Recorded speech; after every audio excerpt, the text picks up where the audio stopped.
Okay. It doesn't have a mix. It can't get them both, I guess.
Welcome home. Look, this guy's Hello.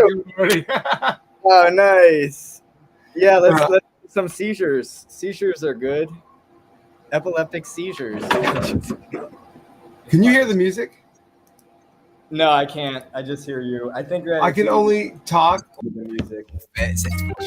Like ice. I could be vanilla. I could be chocolate. I could be everything you want. What? Stop there. I know. I need to. Top of a mountain, raining down. I could be the sun. I need to figure out why my audio does that. Where I either have it set to where you can hear me and you can't hear the music, or you can hear the music and you can't hear me. And it's giving me the options between my webcam mic and the monitor, and then the built-in analog stereo. The built-in analog stereo port I've never gotten to work. I think there's like a driver problem. And so I don't even have anything plugged into it at the moment because I don't even have a mic that plugs into it. Well, actually, this one does, but it doesn't work. So, sort of a pain in the ass. Yeah, I need to get a better setup. I'll shoot you some links afterwards because I'm not really familiar with the solutions on Linux, but there's a few things that I've had to do on Mac to make music, so maybe they have something for Linux as well. I should probably just go to Windows and I wouldn't have as much problems. Usually all the audio stuff works smoother in Windows. It's just that when you do like a 24-hour thing, Linux tends to not degrade, like memory leaks and like needing rebooting kind of thing.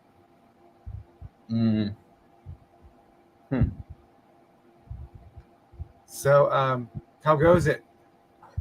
It's good, man. I made it to a different restaurant, and the restaurant's usually like super busy, but it wasn't busy, so I got a good seat. And then I banged out a couple hours of C++, working on the smart contracts for CXC, and then I came home. Cool. So you know what's sort of funny? It's like here we are having this EOSIO rebirth celebration, it says. And it's like I had videos of like Dan Larimer talking from like 4 years ago in 2018 when EOS like it was just getting launched. And it's so funny. Like I want to watch some of them with you to see what he says, because it's like it's just compared to now. Because part of the thing is I did want to do a retrospective, like take a stop for a second. Let's take a look back and look forward. Let's take just a breath. Like look where we are. Just whatever. And so what do we end up having? We have just like a very small sliver of people of this like-minded energy, and it's almost like I feel like I can't say that we're taking over EOSIO or anything like that, because it's nothing at all like that. But it's sort of like Bleef calls me, makes up this idea of having a celebration, and I'm just like so crazy, like, wow, let's do it. And I want to do it 24 hours, and just like it's a gimmick. But the reality is we had some great dialogue. Like I could cut up that video and, do a lot of even sound bites out of that stuff and just keep it going. You know what I'm saying? Like keep these ideas rolling and republish them, like not these 8-hour clips and stuff. So like my StreamYard account, I can't even get more than like an hour or 2-hour recording in my cloud account.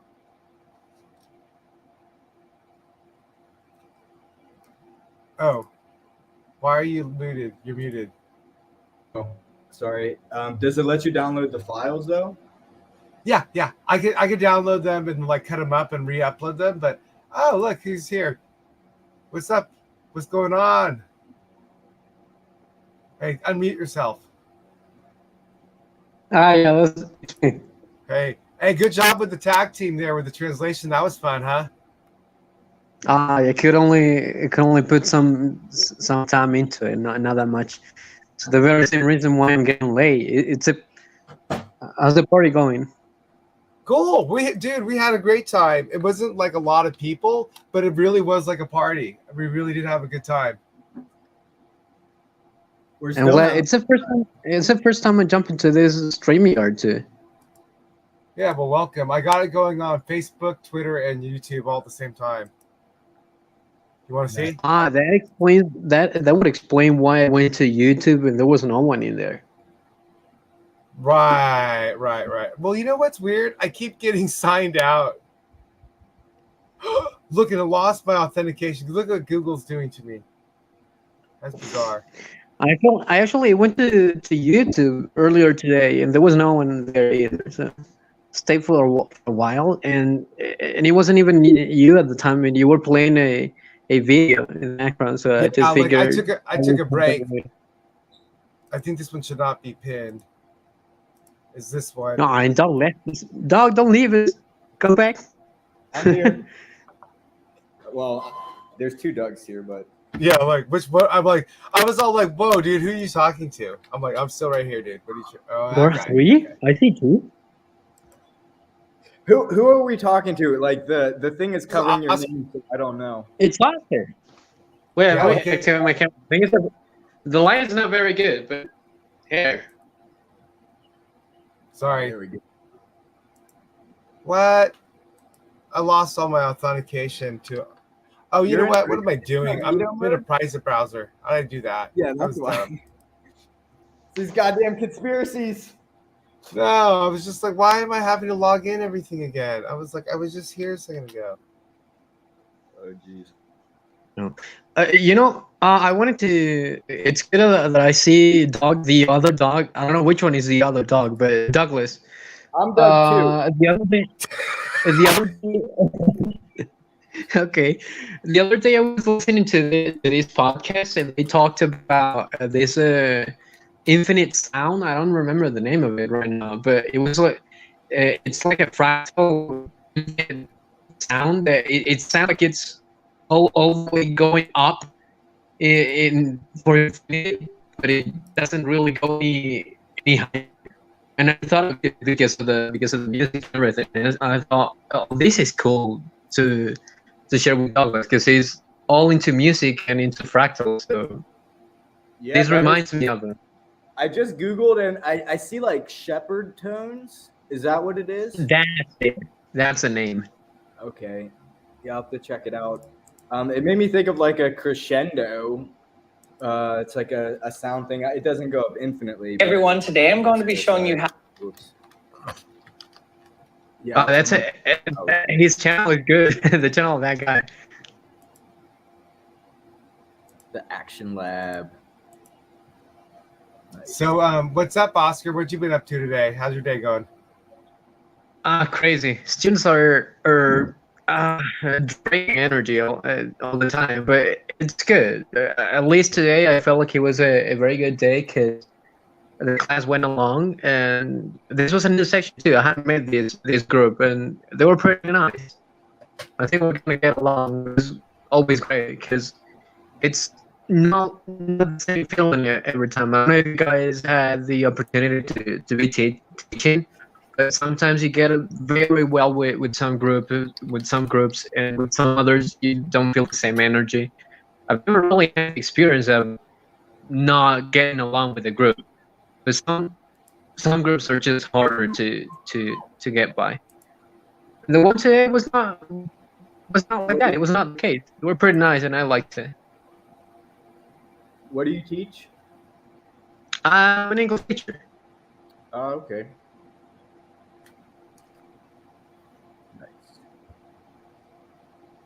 Nice. So, Patrick came by, Samara came by, my friend Eric. Eric and Doug had a great talk. I'm really glad you guys got to meet and chat. That was cool. Yeah, that was really nice. Yeah, that was really cool, honestly, because I've been wanting you guys to talk for the longest time. So you know what's funny, Doug? This is a funny thing. It's like this. I went to all this effort to run this thing, and who actually came, who participated, who enjoyed it, and who benefited from it? There's people who showed up. It's the same deal. It's sort of like, I feel like I benefited from this tremendously. You know what I'm saying? It's just the dialogue that we had in the conversation. Even though there's not a lot of people or hardly anyone came, it's more the quality of the interaction. Just doing something different, you know? Having fun with it. The other thing is like this idea about like scaling too big can kill your app, you know, and like because I've always done a lot of stuff that I put a lot of effort into and get, you know, very little people show up or very little people, I guess, respond. So I guess I've kind of like developed a thick skin for that. But now, like especially with CXC, like I've realized like, you know, slow and steady wins the race, you know, so Right. if you don't have this small group to start out and figure out how things work, then if a bunch of people showed up, it'd just be, like a madhouse. And we have had that at some Fractally after parties, and it just was not fun. Like, oh man, it's honestly, this whole experience to me is so entertaining. It's honestly comical. Yeah, there's aspects of it that are quite comical, but it's serious too. You know what I'm saying? It's crazy. It's like it's just sort of like an intense sliver of life. Like the technology is extreme, the people are extreme. It's like the aspirations and the conversations and the childishness and the the kinds of, I don't know, like there's some aspects to where I feel like we're super brilliant, like this ecosystem of super brilliant people. But I look at the Telegram group chatter, and then I think back to, we were looking at this post. Did you see this? Do you know about Glue Dog and my history with Glue Dog? I don't know who Glue Dog is or anything. No. Oh god, you don't even know about this? Oh my Blue god. Dog is Blue Dog. It's quite a character. So basically, Glue Dog, when I first got into the EOS ecosystem, accuses me of being an AI bot, and like wants to ban me from the groups and wants to put me on a 24-hour timeout and have a vote. And because of this, he pisses me off. So I started acting like one. And so I'm now like terrorizing the whole ecosystem, because I'm just like, dude, he's like cussing at people and telling them to shut up and stuff. And he's like an admin. Now, look, I just found this a week ago because I was Googling my own name, Witzwalker Wu. Look at this. It's a fucking Russian website of Telegram. And it's got this dialogue asking, oh, look, you can't even open it now. It's down. But basically, it's all like war. It's all like, I don't even know how you spell that. Wow, that is sort of weird. Oh, here it goes. There you go. Slow as. Check They're out my DDoSing it. My friend, maybe. That looks amazing. Admin, can you unban Witzwalker Wu? He is a constructive guy that's safe to have been banned by Glue Dog. Look at this. Stop spamming me, you nincompoops. He's one of the like admins of the groups, and he like bans people and cusses at them and stuff all the time. And they never punish him for it, right? And they get arguments over it too. Or just the admin anything. Apparently he's a Romanian hacker. My OG EOS plebs guy says he's a scammer. He runs Billionaire Token, and no one knows who he really is, and he's a Genesis account holder. Yeah, he's been around for ages. He's an OG too. And he attempted to launch a token at some point called Glue Dogs or something like that. It was the token that he was going to launch, but people got into it was a Glue Dog era. There was a bunch of people just using the same profile picture and putting the Glue Dog in on them, so you couldn't know who that was. There was just no one to tell. And right now he's just in there. I think he has too much power. Yeah, no, he does. But I just thought it was funny. Look at this. Douglas is the next version. Even when he behaves like that, it's funny just to see him around, because as much as he questions, I told you this yesterday, I believe, that sometimes we need someone to question things, because it's not like everything is pretty and the sky is made of candy and stuff like that. No, we need people questioning things, and this is something that Douglas has done before too. So I think we agree on that. What I don't believe is in negativity, and there is a thin line between questioning and being negative. But as long as people don't get too much into it, I don't really care. Well, look at this one. If you're like subtly waiting for me to defend my behavior, I will not. But I will say not completely. Actually, I like the fact that you. No, it's important, and I should be taking this opportunity because there's a lot of leading questions that I ignore.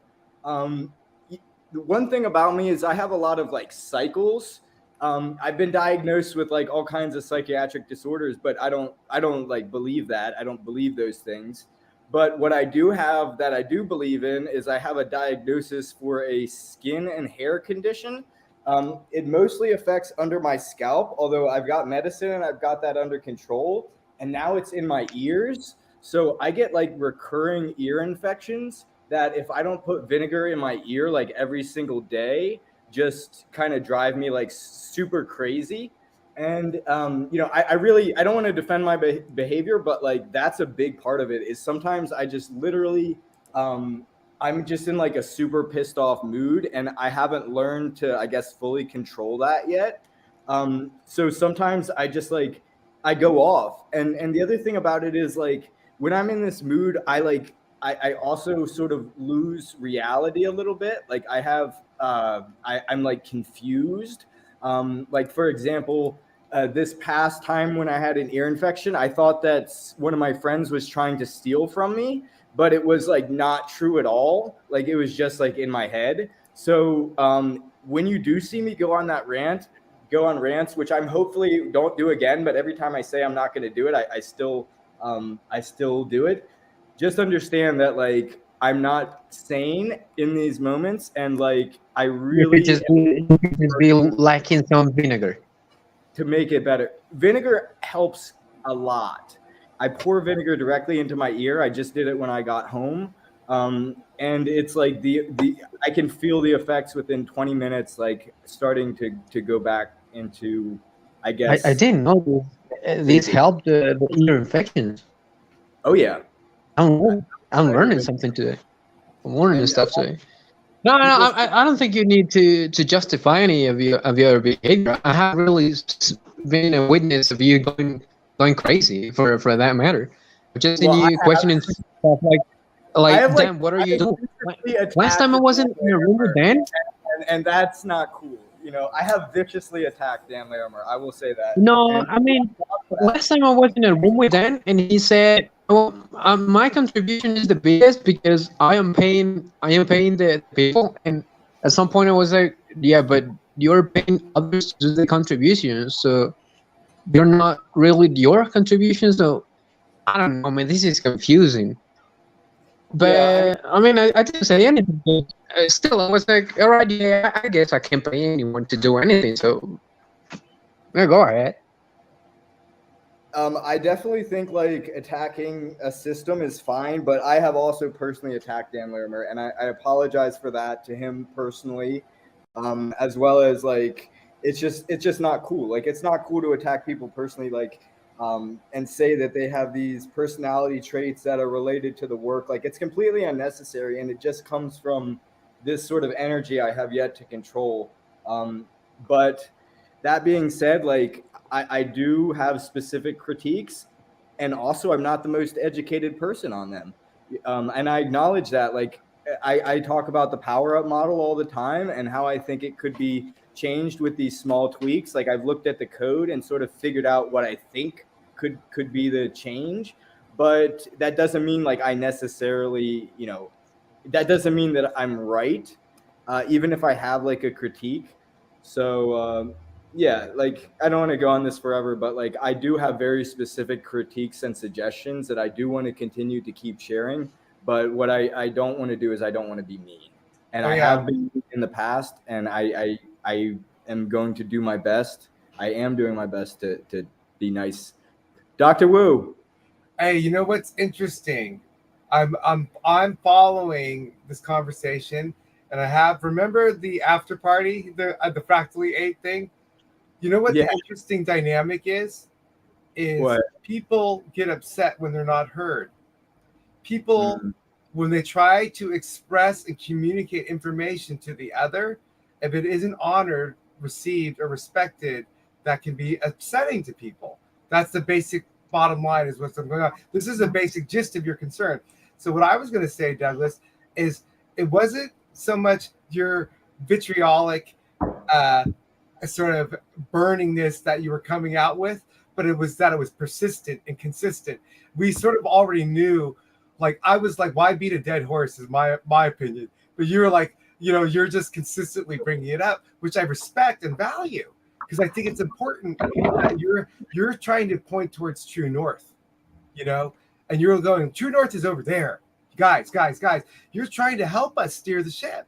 to your best of your ability. And when you can't issue that feedback, you can regress to a lower primal energy to try to manipulate or force it or whatever. But I at the same time see you recognize and become aware of that later, which is so honorable because you're so quick to just turn around and go, this is what's going on. I apologize about this. So what I like about you is that you're balancing yourself. You get what I'm saying? I'm trying to always center, it's like meditation is just going back to center. And whenever I take an action, and it makes me feel bad afterwards, it tells me that like I'm not in my center, Right. And here's the real important thing is you can't balance yourself without the other. We can't balance ourselves with the same energy. When EOS is out of balance, when I'm out of balance, when anything is out of balance, the same energy doesn't help it. So if you have a situation where there's real living things in an environment that you're in, and you have this sort of internal conflict where you're like, I'm out of balance, I got to do something about this, get in balance. To imagine yourself just to like straighten your head out without like talking to me and Oscar and saying, I realize this and admitting it, that is a much necessary part of the aspect that's missing from Fractally, in my opinion, the human aspect. We don't have a time or a way to have that kind of exchange because we're forced into this kind of structure. So what I'm trying to do here is create a safe environment where there isn't really any expectations, because in that Fractally after party, there were expectations for sure. And what was trying to be started off by Shacruz as a fun, entertaining thing sort of became degraded into, eventually at the end of it, two men that spoke mostly at the same time. And we're not communicating really because no one could hear each other. And the second one would go for any air, the other would be talking. And so it was sort of funny to me because I'm thinking to myself, like, I'm watching this and I'm just observing it and I'm not trying to control the outcome of it. I'm just at some point, Dan Singjoy is like, I'm going to stop recording. And then he's all like, okay, I'm out of here. I'm giving like Nuno the controls. And it was sort of this kind of thing to where Dan never really interceded because there was a sort of kind of processing that was going on that sort of needed to happen. You know what I'm saying? And it took a long time. And I sat there for like 6 hours after the real session ended to the very bitter end because I am that curious about human nature and what's going on and how these things play out. And there's just the process, and like mediator, whatever. And I was thinking to myself, Douglas, I was like, I'm going to build an AI program that can deconstruct the language and it could have like a timer. How much of the time was two people speak at the same time? And then when one person spoke, how did that occur? And like, how long do they speak for? And how many times do they repeat the same claims? You know what I'm saying? Because it was like, I heard people like all this time talking and still they have to say the same things. Or like 15 minutes later, they go back to it. And so it was just sort of an interesting thing because, here I am talking about it live. My thing says 0. Somebody could actually, maybe the counter's wrong. But I feel as though so much of our lives we spend trying to hide from the others to dress ourselves up outwardly, but we don't deal with what's inside. And so it's like now I'm saying it's like, no, it's what's inside that matters. It's the outside is illusory, but really what it comes down to is the inside. That's the way I'm looking at it. It's undiscoverable, the hidden, the where's the potential that's dormant, that's latent, that needs to be brought out. Or what are the roadblocks we're going to encounter with, collaborating together and these, people trying to, all these visionaries, all with their own kind of agendas or ideas or whatever, it's a fascinating thing. And it's so small, But, it's like so high energy people, people who are really dedicated and people showing up every week, that shows passion just for being there. And, one thing that I brought up previously is the guilt, shame, and regret that I believe the society is putting within us. And I totally agree with you on that. I agree with you, by the way. And like, this is a perfect example because you're talking about like, I used to be super like nervous on live streams, like everything that you're talking about, worried about what people thought. Like I would be afraid to smoke a cigarette because I usually don't smoke cigarettes like at all, like maybe once a week. when I'm with my girlfriend. But now, like, I'm on a break with my girlfriend, and cigarettes are really helping me with my work because I don't smoke weed. I smoke cigarettes until like 9 p.m. and then I get all the work done. So it's like I think that this is a healing aspect, like having these lives and having even fractally is healing people's communication and Yeah. and because everybody's so cool, it's like you can be yourself um and not be afraid, because you'll also see like Shacruz, shout out Shacruz for being a real G, and just not I giving love Trick Cruise. an I F love him, man. what he's doing. Like, I seriously respected that. That I respected all of his communications, but like, to me, like how he presented that, I think that that's something admirable. That level of honesty, without, I guess, fear of repercussions within your social group. It's pretty cool. Yeah, I agree. What are you thinking, Oscar? No, I mean, I agree too, but we get a knowledge effect that sometimes we get people in the group that are going to be poking the wound, So, for example, today, Sebastian, I think he doesn't mean any harm. Of course, he's a good actor in the community too. But in his case, he was asked directly, "Is fractally building on EOS?" And I think the straight answer for that is no. But also, that no doesn't necessarily mean something bad, something negative, and it's difficult to sometimes give people this feeling that this is going in the right direction. And I like it because I was going through a hard time not too long ago too, and I kind of found myself in a moment in my life in which I was like, I'm lost for a purpose. And for a very short time, I have to admit, too, it wasn't a long time, but I wasn't feeling well into, right, what am I doing, or what am I gonna do? And then the Israel Translation Foundation came along, and fractally, and I liked it. I liked hanging out with you guys, with each and every one of you, and meeting new people, and contributing for something bigger, for something that is actually gonna help a lot of it. So Right. I also found that sweet spot, a place in which I could get relieved, and have at least some time and feel productive again, and feel in the right place. So I get what Dallas is saying. It helps also personally from my subjective point of view. Yeah, Of course, that has nothing to do with tech and everything. And there are things we gotta learn how to cope with. And do you guys want to raid at Twitter Spaces with me? I wonder if we can do it through the stream. Is there a way that can be done? But the thing You can only talk through the app, huh? you can't send messages in Twitter Spaces, and you can only speak if you're accepted as a speaker. Well, no, but Yeah. what I'm saying is, listen, I've been going to this Web3 group. Like, I've been in it talking like at least half the days of the week than last. I've been making new friends, and there's some really cool energy and people and ideas going around. And so whenever I come in there, I always like to say hi and just like, I told them I was doing a live stream too. It was sort of funny because one of the times I was in there, they thought I was a shill or something.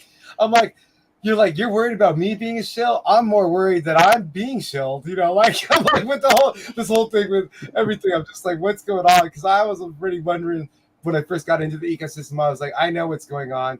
The ENF is like the new block one. It's going to be like a rug pull all over. Like we're going to get all this momentum and energy, and then they're going to like funnel the money away or something.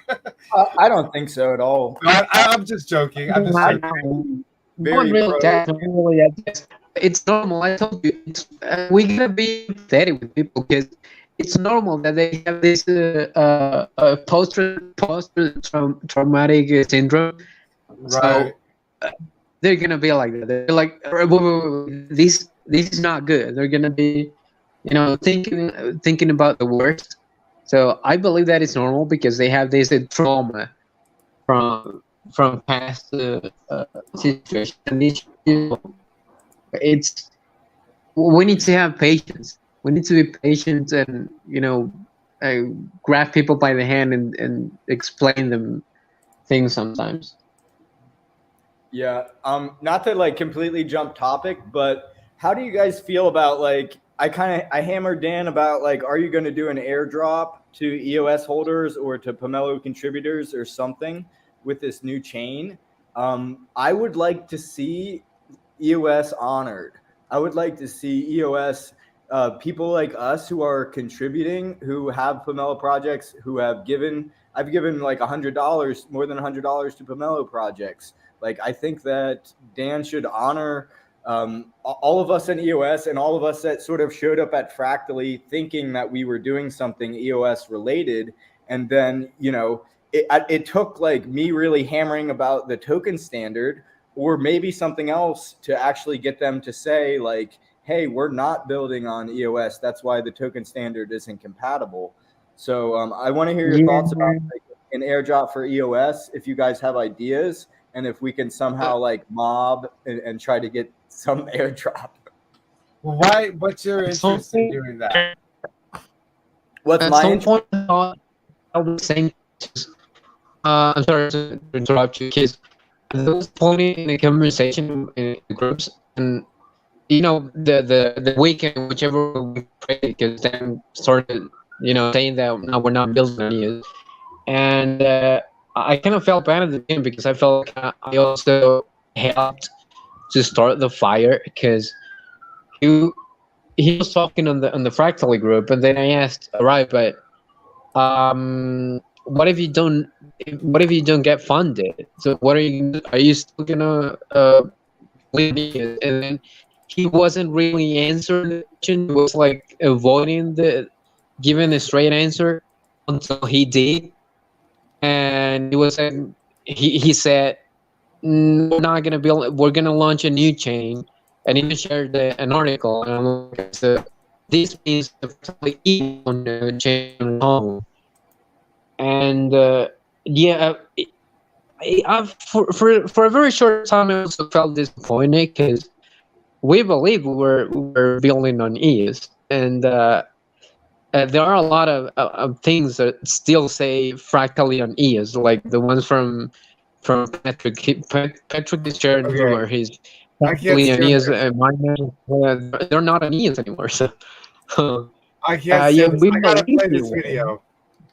Well, I'm gonna even if we just I gotta hear what you guys think about. It's just interesting because right now we're celebrating the 4-year anniversary. Right, that was June 1st of 2018 when EOS 1.0 Dawn was officially released. Right, and so I came back here and was listening to. I was just checking out Michael's because everyone says he's a real knowledgeable guy with block production and nodes, like he's the man. And so I just hit play all at one point. Now listen to this. Okay, this is look at the time. Let me get the audio working here. Make sure the audio works first because I'm gonna have to shut my mic off to get this to work. I think. I'll give you a thumbs up if it's working. I tried to change BitShares to add the limited. Until now, there's no blockchain platform that is actually capable of delivering the required performance, and we're trying to change that with EOSIO.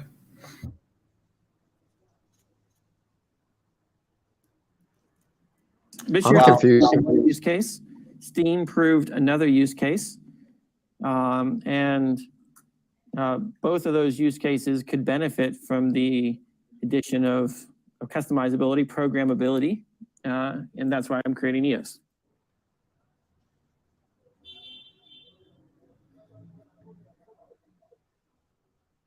I started looking to question everything in my life to find the truth in everything. And that started me down the rabbit hole of free markets and Austrian economics and Ron Paul and all that. I realized through that journey that I wanted to create systems that would actually give us freedom, that would be entirely nonviolent. So I've made it my mission in life to find free market solutions for securing life, liberty, and property.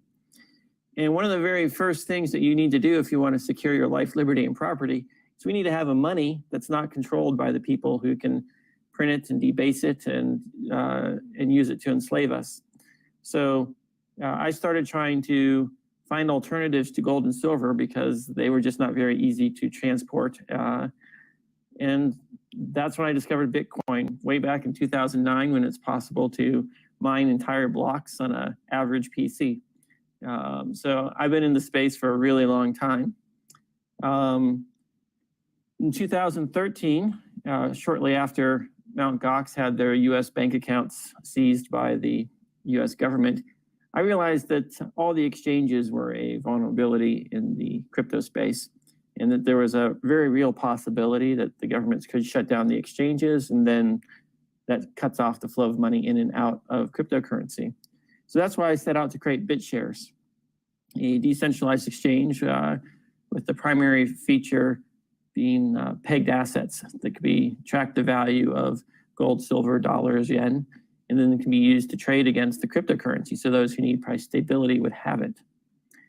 In the process of building a decentralized exchange, I realized blockchain technology just wasn't up to the task. Bitcoin 10-minute blocks is way too long for trades. The potential for blockchain reorganizations, the usability around account names and permissions, even the fee structure and performance. So all those things had to be addressed. So over the course of 2 years, 2013, 14, and I guess 15, I created and launched BitShares 1 and BitShares 2. And BitShares was the first blockchain to achieve tens of thousands of transactions per second on a live blockchain, just nodes distributed around the world. So what I've been doing for the past several years is really pushing the envelope of performance toward real world use cases. BitShares is also one of the first blockchains to have named accounts and built-in governance for self-funding of new proposals funded by the blockchain.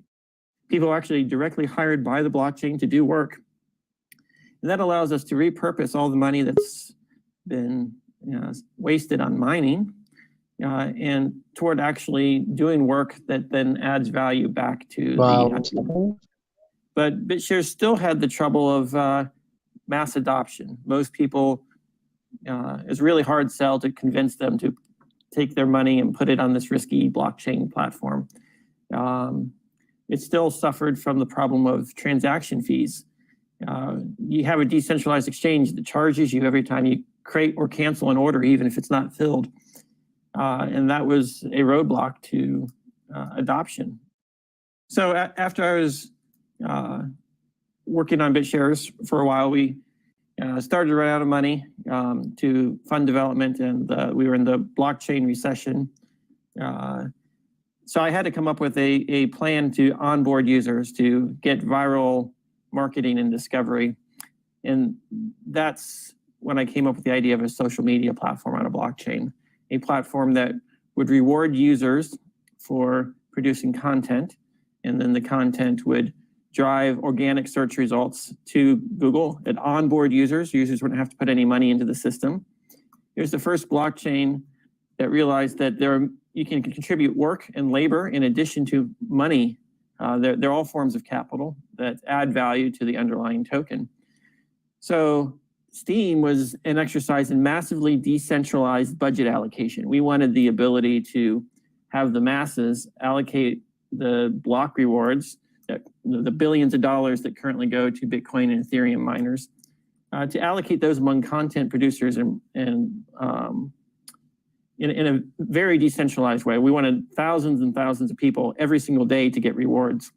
And that meant decentralizing the budgeting, because under BitShares, all worker proposals had to be voted on and get everyone to agree on. And it was a process that was very difficult, very political. and people just couldn't process that. So we had to move the decision-making authority down to a much lower level so that individuals with an upvote can allocate some of the public money. And so that's been very successful. Steam has become, I believe, one of the top 2,000 websites globally in less than a year. And it's helped people all around the world get into blockchain. And it's actually taught me a lot about blockchain architecture. So after building Steam and BitShares, one of the things I realized, they have a lot of things in common, and a lot of other applications could benefit from having the same account systems, account recovery, and certainly the performance that we've seen with these two blockchains. Steam and BitShares are both industry leading performance. They've got by transaction volume more than 50% market share in the cryptocurrency space. So they're the heavyweights in actual blockchain usage. With respect to Steam, we had to make it so that every transaction was free because people don't want to pay to upvote. They don't want to pay to post or comment. So that was the other major innovation with Steam.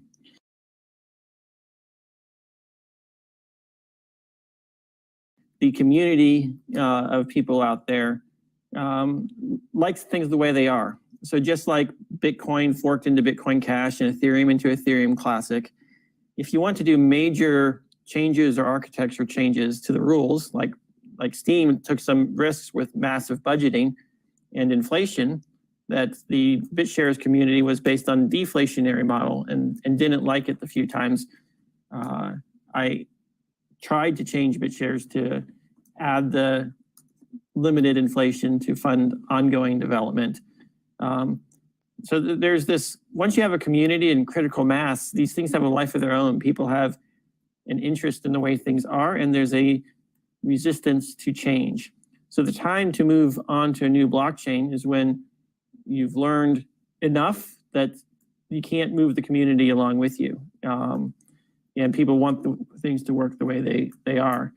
And so you create something new and you allow a new community to form, and then the market will reach consensus. And anyone who wants to can sell the old token and buy the new token, and it balances out and everyone gets what they want. So that's the free market at work in resolving the super high level consensus over very difficult questions, because it's speculative. Who knows if the new ideas are better than the old? Most people aren't living and breathing blockchain 24/7, haven't experienced it from the developer side as well as from the user side. So it's a learning experience, and sometimes you have to pull the Steve Jobs and eliminate the floppy drive and the serial ports and the CD drives, right? Sometimes you have to do that, and a lot of people don't want to let go of the old legacy stuff.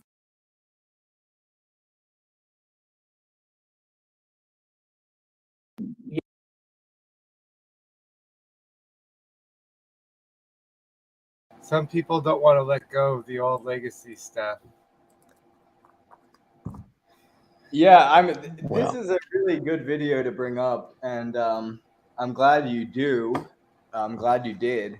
I don't want to jump into critique. I think I'm going to jump into like what I think is really good. I think it's great that he's sort of like evolving these things, like with named accounts, with the free model. I guess my biggest critique of EOS recently has been that it's no longer free. I'm not going to beat that horse anymore, but I feel like all the things that he's saying aren't really related to how can I benefit the market, or how can I, how can I honor these shareholders and things like that. So like the point about the airdrop is like, it's just a basic mechanism to increase market cap on both sides of the equation. And like the fact that he's not even open to that just shows like he's not thinking about that. You know, he's not taking a holistic view of saying like who is where and how can we best serve. He's building upon these ideas which he's built, which is great. Like we love it, but I guess like the problem becomes when you say you're building something open source and public and accepting contributions on it, and then you're not, you know.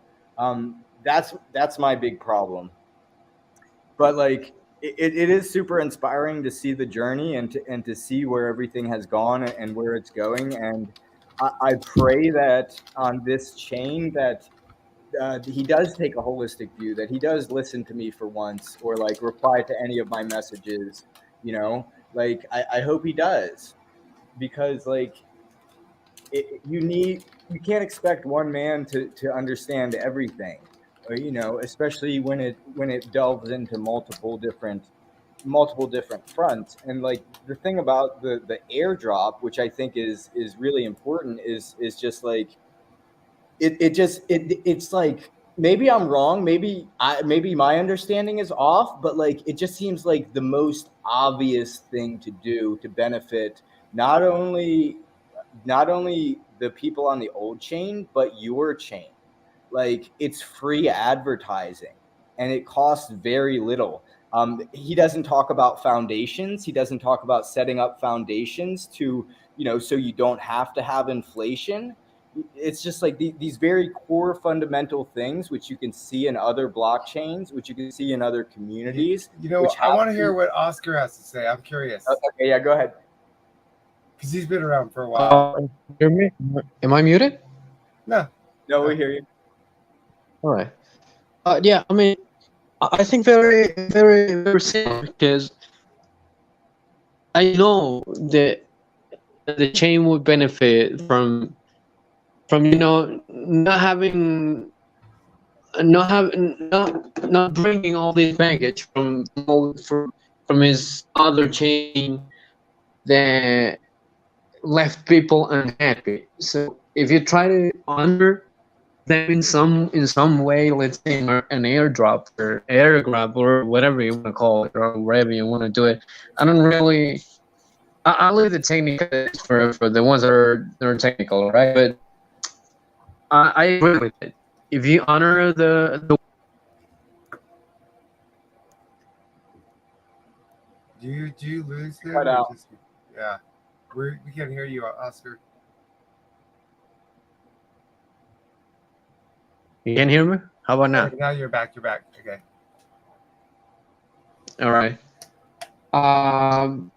Yeah, was saying that if you honored those that were by your side, that supported you, and you know, that believed in your vision, because he has a vision, and you can see it from this video and the videos he's made before, and his slogan, it's become a slogan at this point. That he says that to ensure liberty, freedom, and private property. I don't know it by heart, right? But there was a vision a lot of people believed in, and if you could honor those that were with you and supported you in that vision, you would do so much better, and everyone will benefit from it. So I don't see why you wouldn't pay attention to this. What I don't want to believe is that, all right, because human, okay, just like you and me, just like everyone else. And I would understand if tomorrow he says, and pay attention to this. I would understand. It doesn't mean I would justify it. I understand if tomorrow he says, no, I'm not doing that because I'm healthy. Okay, so I'm not happy with the way you guys have treated me this far. So maybe I'm not doing it just because I don't want to. I would understand that, because I believe that he has feelings. Now, I will not justify it. It would make things clear to me. And I wouldn't necessarily agree with it. Of course, I wouldn't. But I would say, all right, the guy is just doing this out of his human side, but not saying anything, and not saying, all right, I'm not doing this because of this. It's also a killer. And I felt so loud. You're cutting out a lot, Oscar. Oh, Jesus Christ. Maybe make it. The silence is a killer. I felt like it's been too loud lately. It's like it doesn't sometimes it just doesn't answer things, and he doesn't give reason why he does think he does, and it's confusing. That part is confusing. Yeah, like I was thinking about the vision aspect, and one of my biggest, I guess, I don't even want to say critiques, but my suggestions for both Eden and Fractally is to have a well laid out vision that's not a whole paper, And I think that one thing that Dan could improve is how well his emotional intelligence, as far as how he's perceived but more about like how his ideas are communicated, because I've noticed this sort of feeling that, or this idea he's literally expressed that like. He says you have to be here in the meetings to get this information, and he sort of expects everybody to come to his door to sort of to help out. But that's not how the world works. You do need these hands, these spoon-fed things, which can bring real change. So I would like to hear more of his vision in a condensed format. Not that I feel like he hasn't, I guess, tried, but specifically in the context of the documents of Eden, the bylaws, which is the platform I'm running under in this new election, is like, let's make some bylaws that say more than increase the value of EOS. And with Fractally as well, like give us something that we can share. Give us something that we can share that's a paragraph, that's 2 paragraphs, that I can explain Fractally to somebody without telling them, read this 50-page paper or whatever, which isn't going to happen. No, I totally get you. It's like marketing materials, Not like it's physics. Yeah, it's physics. It's the amount of energy input required to receive the output of the information that can benefit you, and the information that can change your probability of your future actions enough to bring you in to possibly be a community member in this system.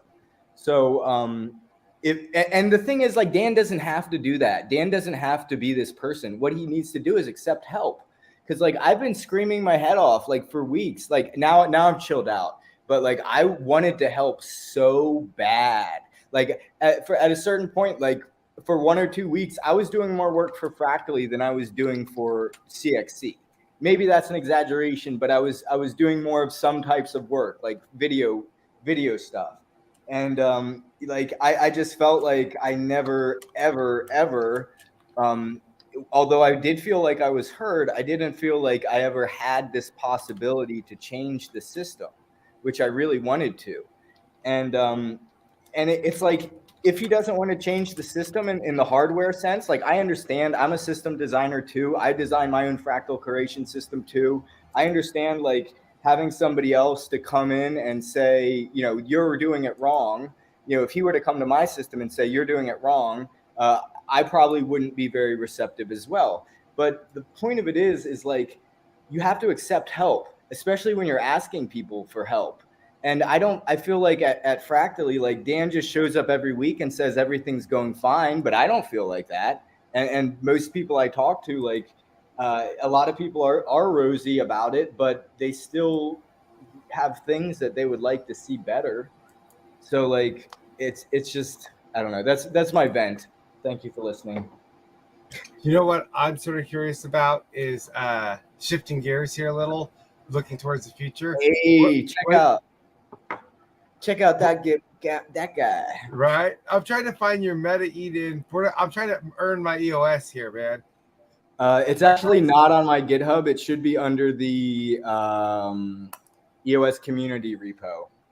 Okay, because I was just there. Oh, okay. It was I was just there. Because I saw this. Look what I wrote. Where is it? Is it down here? No, it's not this one. Oh, yeah. I was down here. I am looking for EOS tokens around these parts. I work for EOS. But is this it? Yeah, this year? Is this it? What is going on? No. Oh, yeah, that's it. That's it. That link.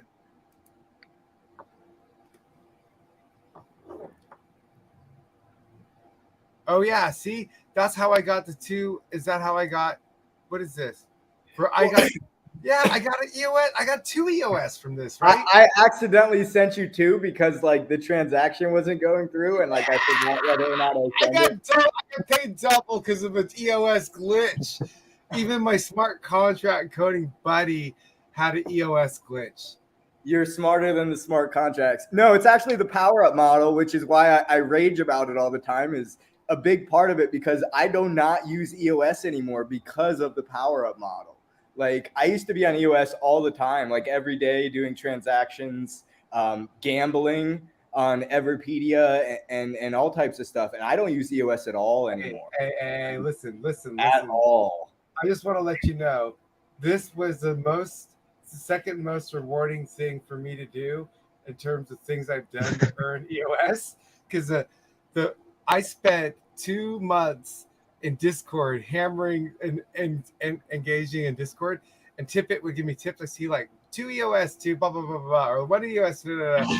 And I kept thinking I'm getting a whole EOS or getting 2, but no, we're splitting it all.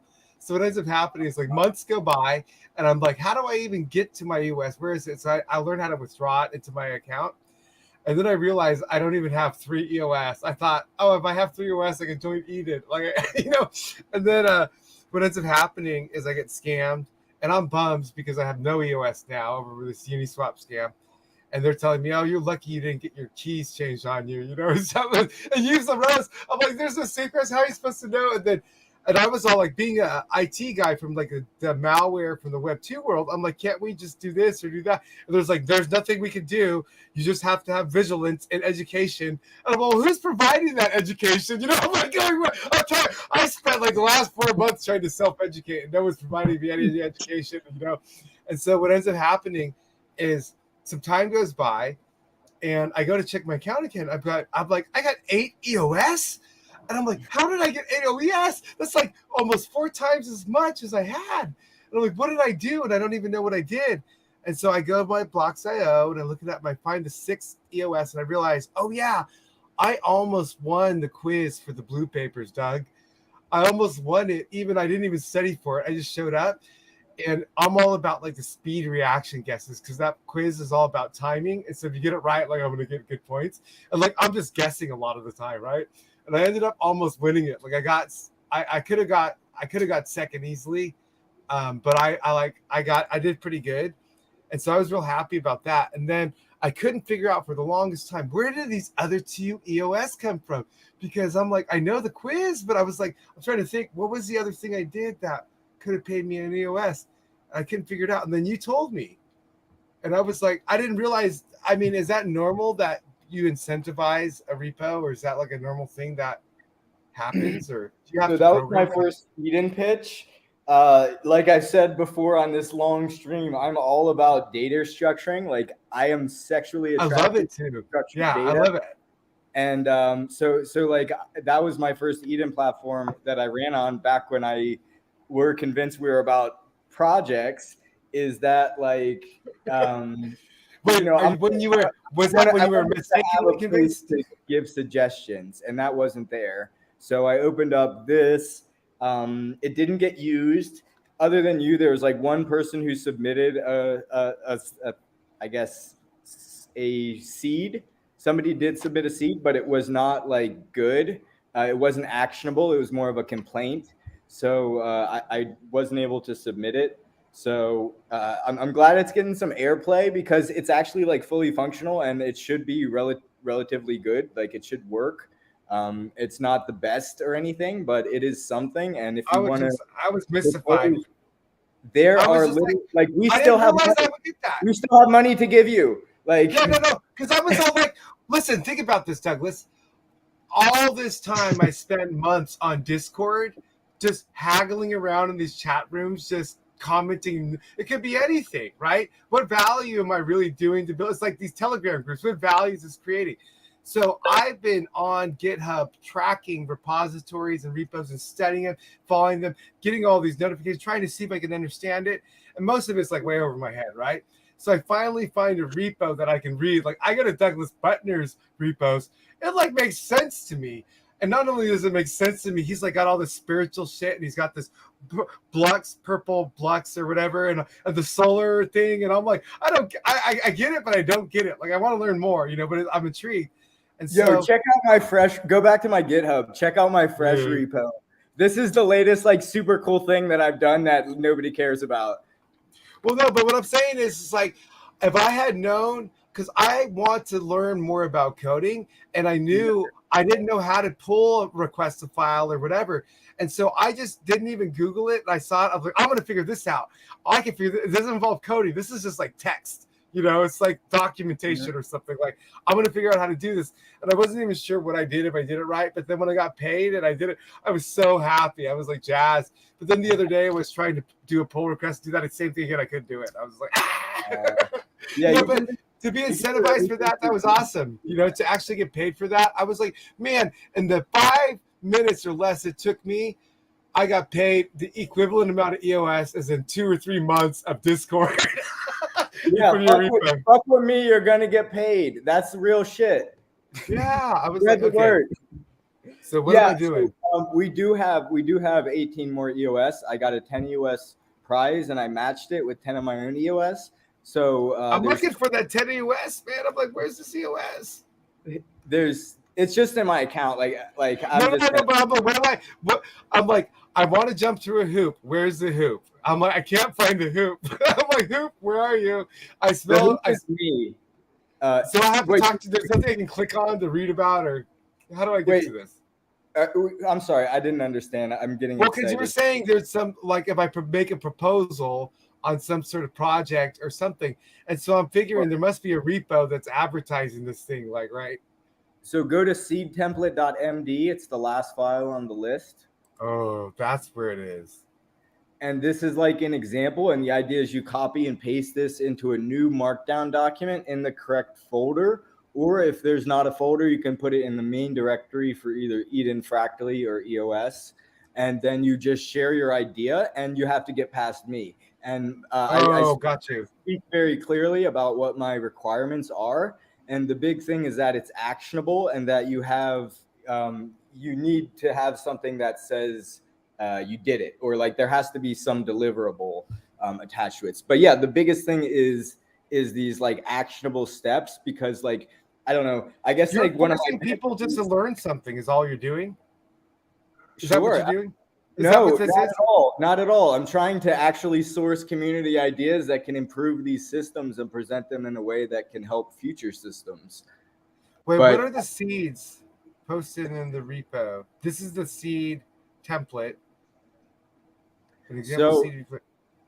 Yeah, they'll just be in the folders if you go back to the main repo. Yeah, I saw that.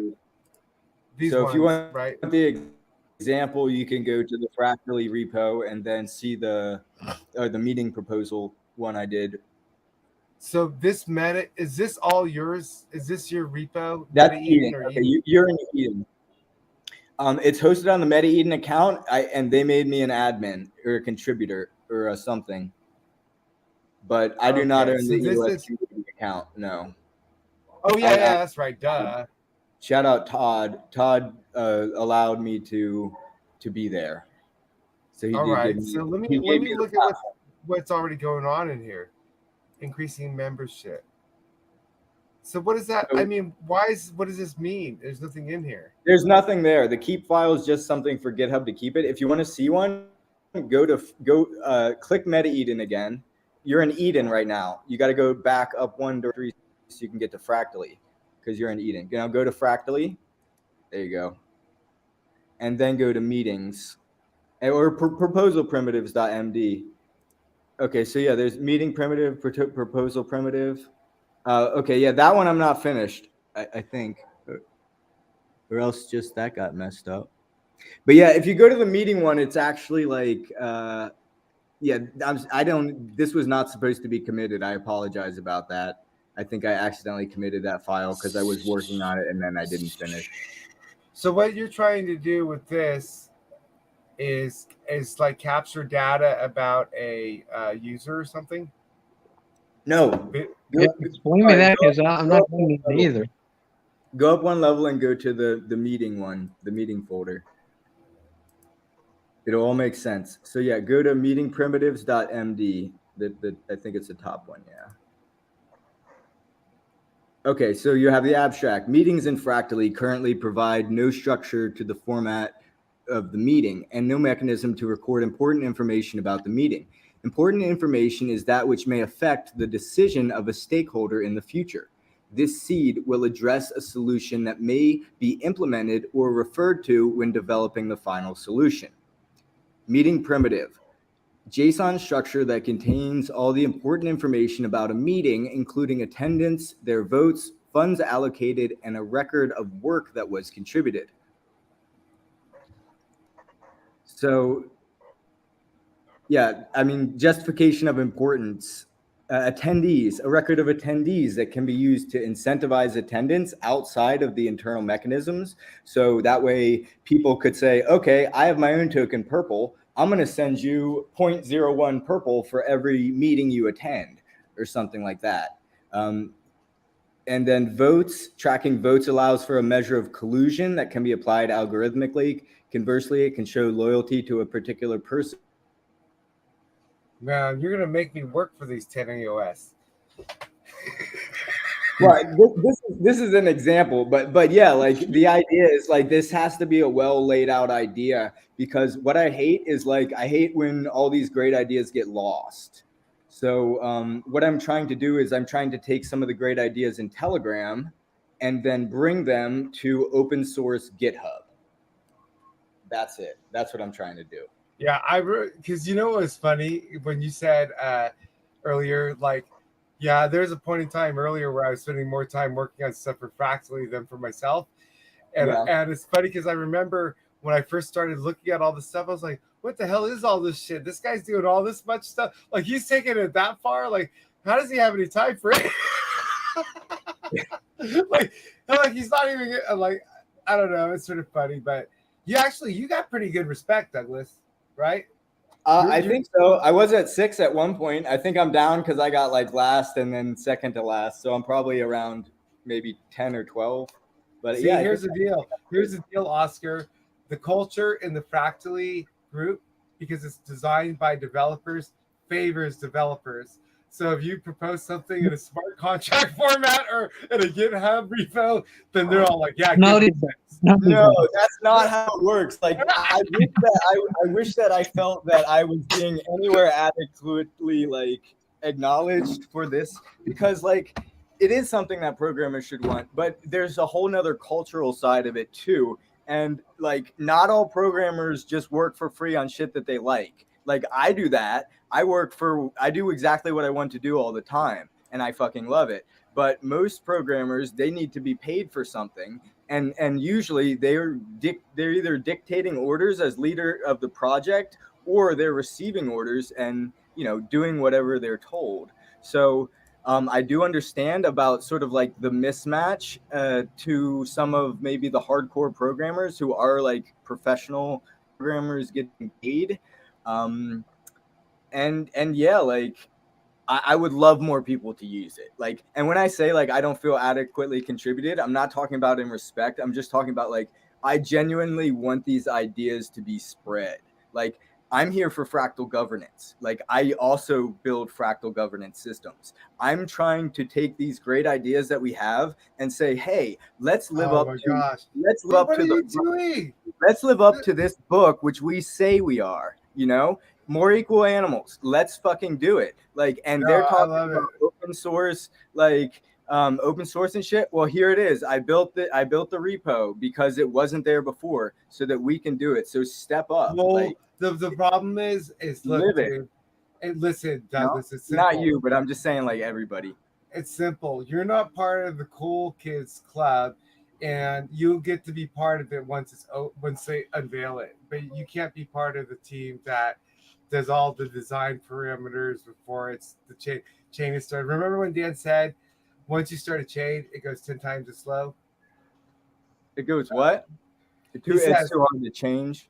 It says the second you launch a chain, your dev time goes 10 times as slow. You go 10 times faster if you don't launch a chain. Because the second you launch a chain, you got real live users on it. You have all this like backward compatibility shit it slows you down to be able to support. Oh no. Where did he go? Well, hopefully you can hear me. I'm just gonna follow up. Like, I totally understand that. And with CXC, like, I built out the whole curation system in Web 2.0, and I'm so glad I didn't launch it, even though like we have way less, I guess, usership and way less people know about it. But I'm super glad that I didn't launch the Web 2 system because it would just be too much to, I guess, like shift over.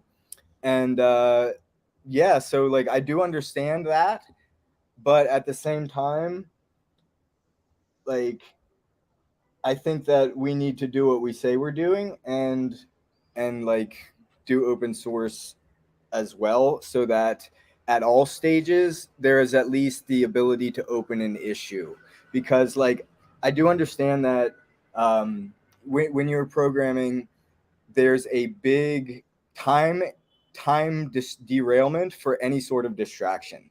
When I'm writing hardcore C++ code, if somebody talks to me, I lose 5 minutes. You know, it's like just to get back into the place where you're holding 5 or 6 different things in your head.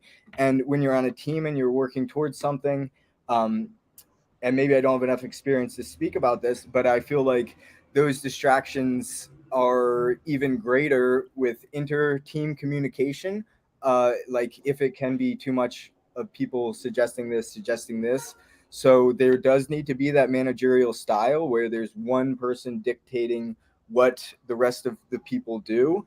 But to me, that if you're going to write a book about open source, give it to me. Give me the open source. And I know it's coming. I hope it's coming. But like with Fractally in particular, the open sourceness at this stage is just procedural. It's not even code based.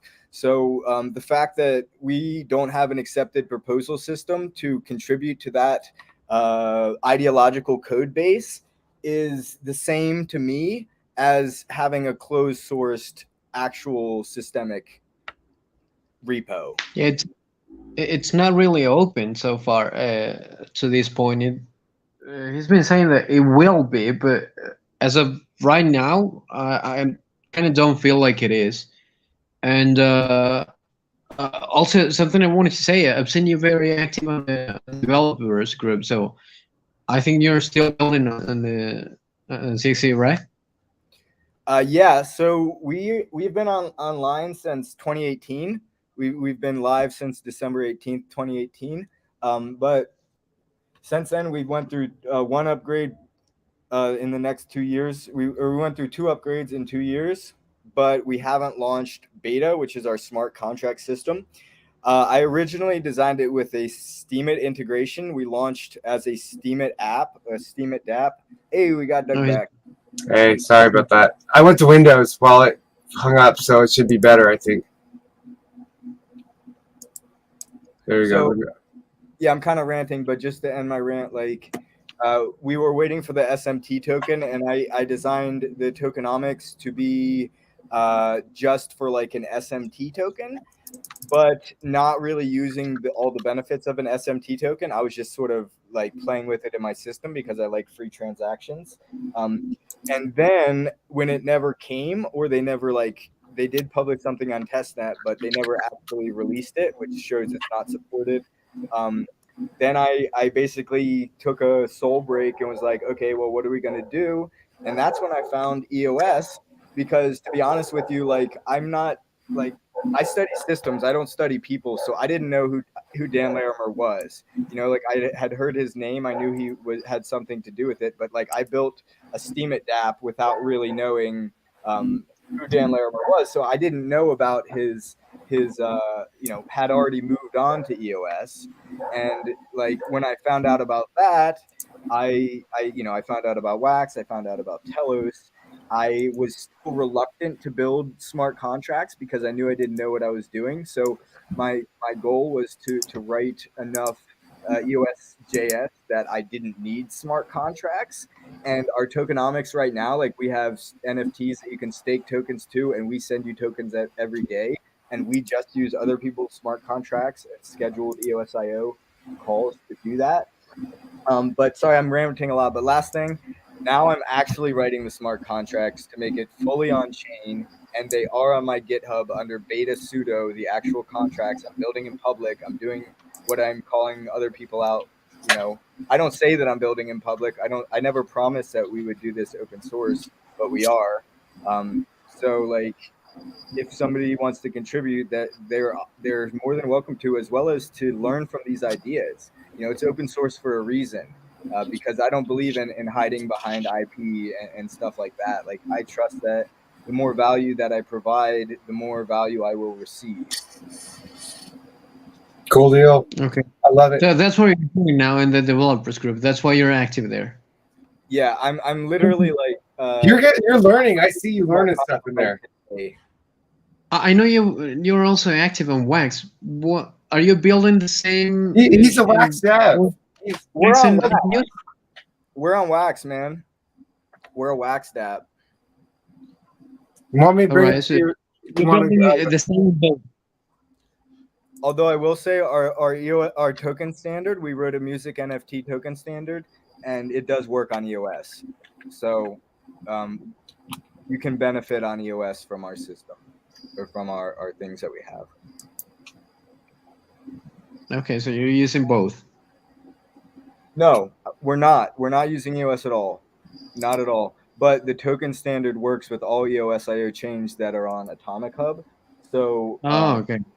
yeah, so you can use it for either one. And I did do a Pomelo pitch about that, and because of that, I wrote a article and made a video. So if you search like music NFTs on Google, you'll find out exactly what. This one I saw. I like this one. I was trying to figure this out. Yeah, this is our tokenomics document. So I'm actually putting it into a more of a Gitbook type thing now, but right now it's just a GitHub repo. And yeah, there you can see the UI of beta. Like, we have geotemporal curation, geotemporal fractal curation. Both geo is in the 5 stratified levels, at least in the United States we have all 5. And then the temporal is like, we divide up time in a day into 288 time units, so you can get like top music charts for just the last 5 minutes and see what people are listening to like just right now. Dude, what was that VR thing I was looking at? One of your links sent me to that. I've never seen that one before. Your Amen one. Oh yeah, that's Dude, that was sick. my That was fractal art. You were what? My fractal art. Yeah, dude. That was, what was it called? How come it's not showing up now? That's right. There you go. Yeah. Which one is it? Fractal. This one must be. Yeah. Yeah, I was looking at this. I was like, damn, dude, that looks cool. So you have VR. Your fractals are viewable in VR. Yeah, but if you just click enter world, you can just do it right from your computer, and then use your mouse. And yeah, you gotta there's like 4 more pieces, but you gotta walk around. I need to put up more. Like, it's kind of vacant. So what is this? Is this built on some sort of engine? Is this like Unreal or something, or what is this? Like, how does this VR stuff? How do you build this? I don't know. I wish I did. Oh man, how did you do it then? Oh, I did this by going to oncyber.io and just opening an account, and then you can do that from Voxels, I think. Change their name to Voxels. Yeah, crypto voxels. That's another one. I'm looking for Shot Cruz. Where's Shot Cruz? I want to smoke some pot with you and eat some mushrooms, Shot Cruz. Where are you? You know why I say that? EOS stream. What's that? No, I said it's gonna be the EOS. Oh, it's like, because you know what, Josh, or who was it? It was Josh Singer or dancing. So they're like, we can't talk about drugs. We can't do anything illegal. I'm like, what did we just do? Oh man. So, anyways, the thing is Shawcruz is a VR dev. You know that, right? Oh no, I didn't know that. Did you know he developed his first Apple Store app 2 months after the Apple Store opened in 2008? He already had his first Apple app out there. He did a big deal with Disney for a game too. He said it almost bankrupted him. He also, listen to this shit. He is from Uzbekistan, and in like his, I guess like his college years, he was the national champion of like the computer algorithm challenges of Uzbekistan, like several years in a row. Wow. And on top of that, he was asked by the government of Uzbekistan to recommend a policy on cryptocurrency for their nation, which he did. And he wrote the most liberal policy of crypto, which of course they didn't accept. But anyways, the guy's pretty talented. He's pretty amazing. Okay. Yeah.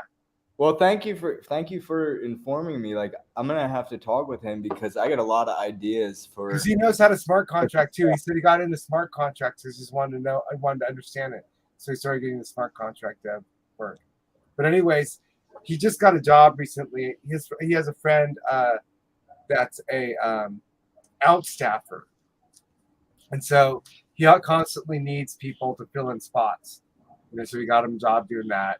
But he's moving to Montenegro. I want to move to Montenegro now because there's some really cool things going on in Montenegro. I don't know if you know about it. But it's the only nation in Europe that I know of that it's by the sea and it's forested. It's natural. They want to build like sustainable communities on blockchain and stuff like this. There's grant money. And it's the only nation I know that doesn't have a currency. And so there's no industry in this nation except one beer factory, apparently. So they're looking ways, to grow the economy there.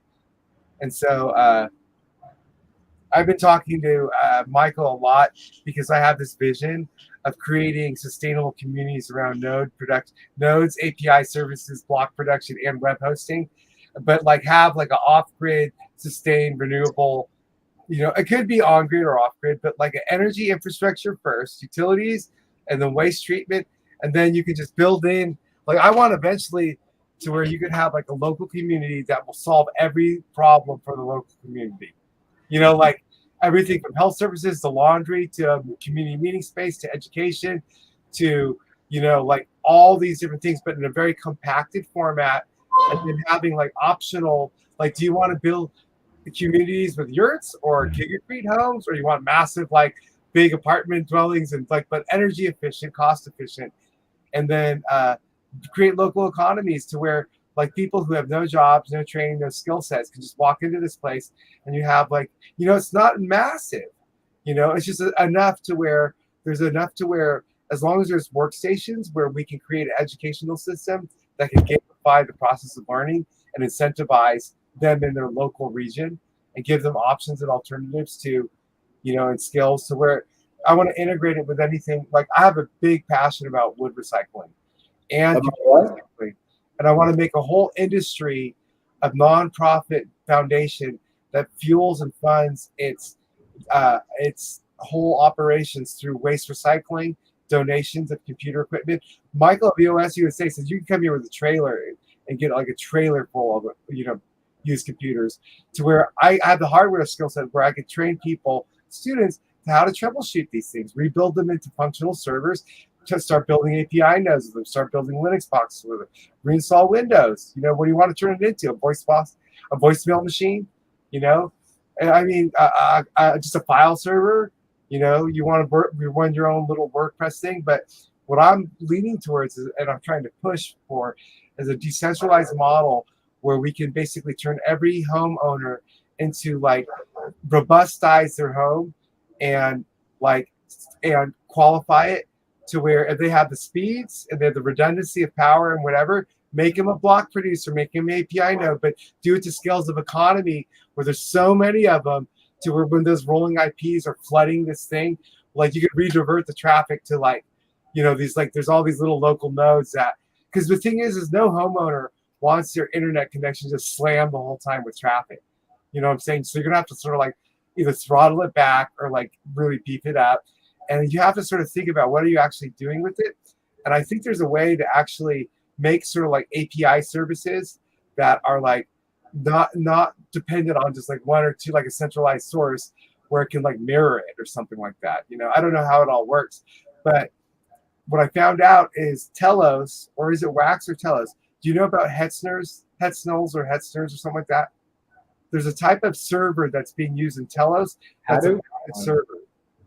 Never mind. No, I don't know. Oh, Haskell is a program language.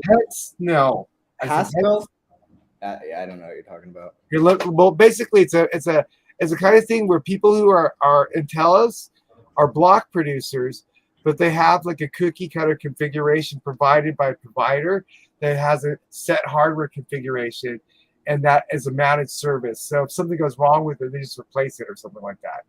And so I was talking a little bit about this, like, because I used to work at a computer store that my job was the production manager, so I oversaw the hardware production, and we did the highest level of customization in the world because we were selling machines to Teradyne that built test equipment for printed circuit boards.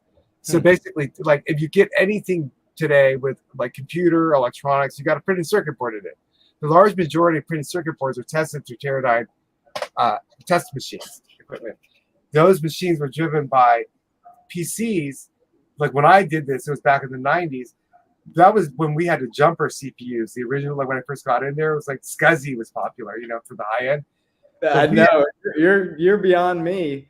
Yeah, I was deep into the hardware to where we had to like set the BIOS configurations to these specific settings. Every card had to be in the exact same slot. You couldn't change a manufacturer revision on any part without it going through a whole spec department that would have to test it rigorously. And if one got put into production that had a variation in it, it would likely fail. And there was always this tension between the sales staff that wanted these products delivered and the quality assurance people that wanted everything tested thoroughly. And I'm in the middle, like trying to deal with a bureaucracy when I realized a lot of the problems was just the nature of the beast, and it was nobody's fault except conflicting expectations. But anyways, what I learned through that is I learned hardware really well, and I learned how to troubleshoot hardware really well. But I have been out of the game now. Like I started my own business and I closed that down like in 2009, I guess. So like 13 years. But I used to be like, when you work, when you work in the industry, you just deal with it day in, deal out. You deal with the problems. So you always know what kinds of things are commonplace.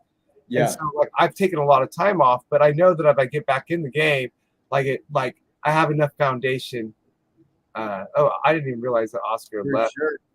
And like with hardware and things like that, like there's so much to teach and there's so much to learn. And this idea of recycling old computers, I think it's beautiful. And like even if it's not the biggest, fastest computer, like you're taking a motherboard from one computer and putting RAM in it from a different computer and showing all these different RAM. There's so much educational value to it, and because most people think we're doing tests, and you can have the kids do right to explain them what smart enabled. Did you check it for bad sectors? And just like listen to this. You can take all these old computers, just turn them into glorified jukeboxes. Stick a Bluetooth USB thing in there with an FM transmitter or something to where you can just hook it up to an analog sound system to play your digital music. You know what I'm saying? Yeah. There's all sorts of different things. You can just make them files. Or like the biggest problem most people have is they don't back their shit up. They lose their phone, their computer. I don't know where it is. Like make a little cloud server. You know what I'm saying? Like Nextcloud, or there's all sorts of different kinds of open source stuff. So I've been studying the landscape of what's available in the open source world. And I'm like, what do you call that? The jack of all trades, the master of none. It's like if it interests me, I'll study it to the degree that it doesn't create too much pain, like where I get the high return. So a lot of time I get the high return through discovery, because just by knowing that it exists changes my world, right? Because I'm such a ravenous information hound and seeker. Because when I discover something new, it leads to other new discoveries, and then it makes me realize, because for me, it's sort of like I don't want to get too heavily invested in one type of technology or thing unless I need to, or it provides value to me. The value I think I bring to life in this ecosystem is the integration aspect. It's like not allowing anything to be feeling as though it's outside of my realm of expertise or mastery, you know, and like being able to quickly, even though I don't know something, know anything about something, I just have this belief that the way I look at the world, I'm always breaking things down and building them up to get to where I have enough intuitive knowledge of other things that this new thing is resembling something like I already know. And so I just got to find those relationships. You know, it's very alchemical and sacred geometrical. You know, it's sort of like the ways that we think have followed sort of a mathematical pattern. That was beautiful. Everything you just said was beautiful. Wow. And you know how it is? This is how it works, because I call it the dialogue. So at one point I wrote dialogus, because you know the word dialogue, and Jay said Socratic method or Socrates. And what I really realized through this live stream is, and I've only been doing this for like the last week, is I have this vision and I like to truncate and simplify my language. And so my language now is like I'm experiencing what I see as a convergence of consciousness where creator, creation, and AI are all merging as one. And I use those words specifically, but I don't mean them in a hard and fast sense, because I come to the conclusion that there is no AI. There's only I. There's only intelligence. And that intelligence expresses itself in different forms and dimensions. And to think about, like, I always have this joke about, like, my AI is better than your AI. Like, let's see who's got the better AI. Like, well, really what it comes down to, Douglas, is whoever's got the better I has got the better AI. Because if the intelligence you're starting off with is weak or poor or not sound or not based on first principles, whatever you do with artificial intelligence, you're just going to magnify those errors, or like you can only use artificial intelligence as good as your data structures and logic. Are you thinking about the problem the right way? Are you asking the right question? Are you breaking it down? And so you know what I say? I got you all beat. You know why? Because I do it in every way. And I assert that fact and take that authority and claim, just because linguistically you can't beat in everything. There's no higher domain. I'm saying if there's any way or anything that I'm missing in this equation, we'll add it to the thing and then give it a new name, because I didn't, you know what I'm saying? So I'm like, for all the undiscoverable things, for all the opposite things, for all the things that are not even obtainably or knowable, I'm considering those things too. And I'm calling this whole big thing everything. And so basically, people ask me, what is everything? Well, it's really simple. I love to simplify things. Break it down. Nothing and everything. That's the simplest way to explain it. Put those two together, you get everything. First of all, okay, mind trip. Now imagine everything you just said, but replace the word intelligence with consciousness. Right.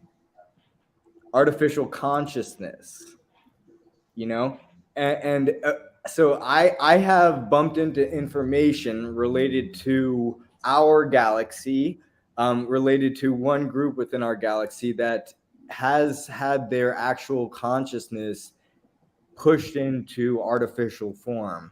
And yeah, I just told myself I wasn't going to rant about that. But so bumping into that information, now I always think about AI is an intelligence attempt. Back to the definition of intelligence being the ability to solve problems in a way similar to others, and genius, or in a way others have done, and genius being just solving things in a new way. So this AI can be thought of on our planet as an attempt to replicate intelligence, an attempt to solve problems in the same way a human would solve problems. Right? That's artificial intelligence. That's the whole definition of it. Really, look at the Turing test or Lovelace test, right? But those are low-level tests. You know what I'm saying? Like, if you can fool somebody that you're not interacting with to make them think they're a human, that's different than writing a novel. That's different than winning the Olympics. Now, there's so many things that a human can do that a Turing test doesn't test for. You know what I'm saying? The creativity. Oscar? Yeah, I mean, the conversation is so deep, but you're making me think. This time, Neil deGrasse Tyson said that the vastness of the universe, the endlessness, the growing endlessness of our universe and the universe in general makes it completely probable that there is another universe out there in which there is another you that is exactly like you, that has made every decision just like you have, to the very last pause of every sentence you've ever said and every word you've ever said. So if this is a probable scenario, imagine how many other scenarios are also possible within our universe and within the universe. So it's completely possible that w- what this conversation has all been about, the intelligence and consciousness of not only our technology but our species. um, we can measure. I mean, it's difficult to put in words, but there is an universe out there in which we have grown as a species enough to have this consciousness expanded to the most to its highest extent, and that's what you're making me think of right now. Well, this is fun. I'm glad we got. See, this is actually really good, showing that there is an aspect. Oh, Phoenix is out there. Let's get Phoenix in here. Hell yeah! Do you guys know There was Phoenix? someone else on YouTube too. I know. What didn't I know how convinced long- it a while ago, but I don't know. I can't. I mean, I'm on the phone. I can't. If I leave, I'm afraid if I leave this page and I go back to YouTube, I'm gonna get kicked out of here. I think you can maybe go on like a different, like both at the same time for a second and then cancel out of one. I don't know if you went on a different device. So Phoenix had been involved with the hackathon organizing, and back in the day, I started doing the self-directed learning with him at the EOSIO trainings. Did you ever know about that? I have some videos from that. I want to go back to that. Those EOSIO trainings that are provided by, I guess, Block One, they're really good. I just haven't had the time to go back to them. They are. Yeah, go ahead. I think remember ES Costa Rica team being contributors for those courses, but I don't remember. I don't remember exactly, but I do remember there's a team out there that it's not part of Block One and it's a contributor for the courses. But I don't know who exactly is who's the one we're gonna thank for those courses. I know Block One has some participation in it, but well, no, it's Block One site still. Because Zach was telling me that they need to outcompete it for SEO because I think they're going to build a new domain or something. I guess I'm not sure, but I heard that there's some new rebranding coming out this weekend. There is. That was part of the reason I wanted to do the stream, to like pump it up or something, but they didn't really want me to do that, I don't think. I mean, the thing, what didn't help you with the stream, what didn't help the stream was that it wasn't the same day that the EOS Fireside chat was airing, and I believe something about an Eden meeting, something like that. Yeah. I don't remember. There was another one. So there were several meetings. So I wanted to restream those things. I didn't have the technological infrastructure because of my miking and stuff, but I was trying to join in Discord to where I could broadcast like a group. So like we would all be coming in through my login or something, like all our voices. I thought it would just be funny, and I wanted to do the same thing with the Eden creators, but it was just too hard. Man, there's a program, it's called Line In, and I actually think it's depreciated. I don't know if they still make it, but there's other programs. One's called Soundflower, but they're basically routing programs that you can get. Right. I need someone like you to turn me on to that stuff to help me figure it out. Because you got to understand, this computer I got for free. This computer is like 10 years old. So for me to pull off this stream 24 hours was my pride at stake, because I wanted to show everybody I'm going to take my limited resources, my webcam that I grabbed out of a dumpster, you know, that everyone complains about the mic and shit, you know, like I don't give a shit because I'm living the dream. Like I like, it's not like I couldn't afford it. I mean, I've had such nice equipment, so much. My house has been robbed, you know, my mic's stolen. And it's like, I don't care. I'm so happy. Like I got something, you know, I'm going to make use of it. And if no one comes on my stream or a bunch of people come to my stream, oh, Phoenix is here. Sweet. Now we got someone intelligent to talk to. Up? What's going on? What's going on, Hey, gentlemen? so glad you joined us. Man, it's been a while. It has. It's been a grind on this boot camp I'm doing. So, yeah. What's So happening, gentlemen? that. Well, dude, You know, we just having a blast. We're just having like, we're talking, we're being real, we're uncensored, and we're having a great time. And it was so funny because it was 2 days ago where this idea of doing this even came up. I'm like, screw it. I'm doing it for 24 hours just to say that I did it. You know, like, because people are complaining about marketing, complaining about community relations. I'm like, dude, I'm right here, man. What's the problem? Like, I'm going to solve this, you know, just like that attitude.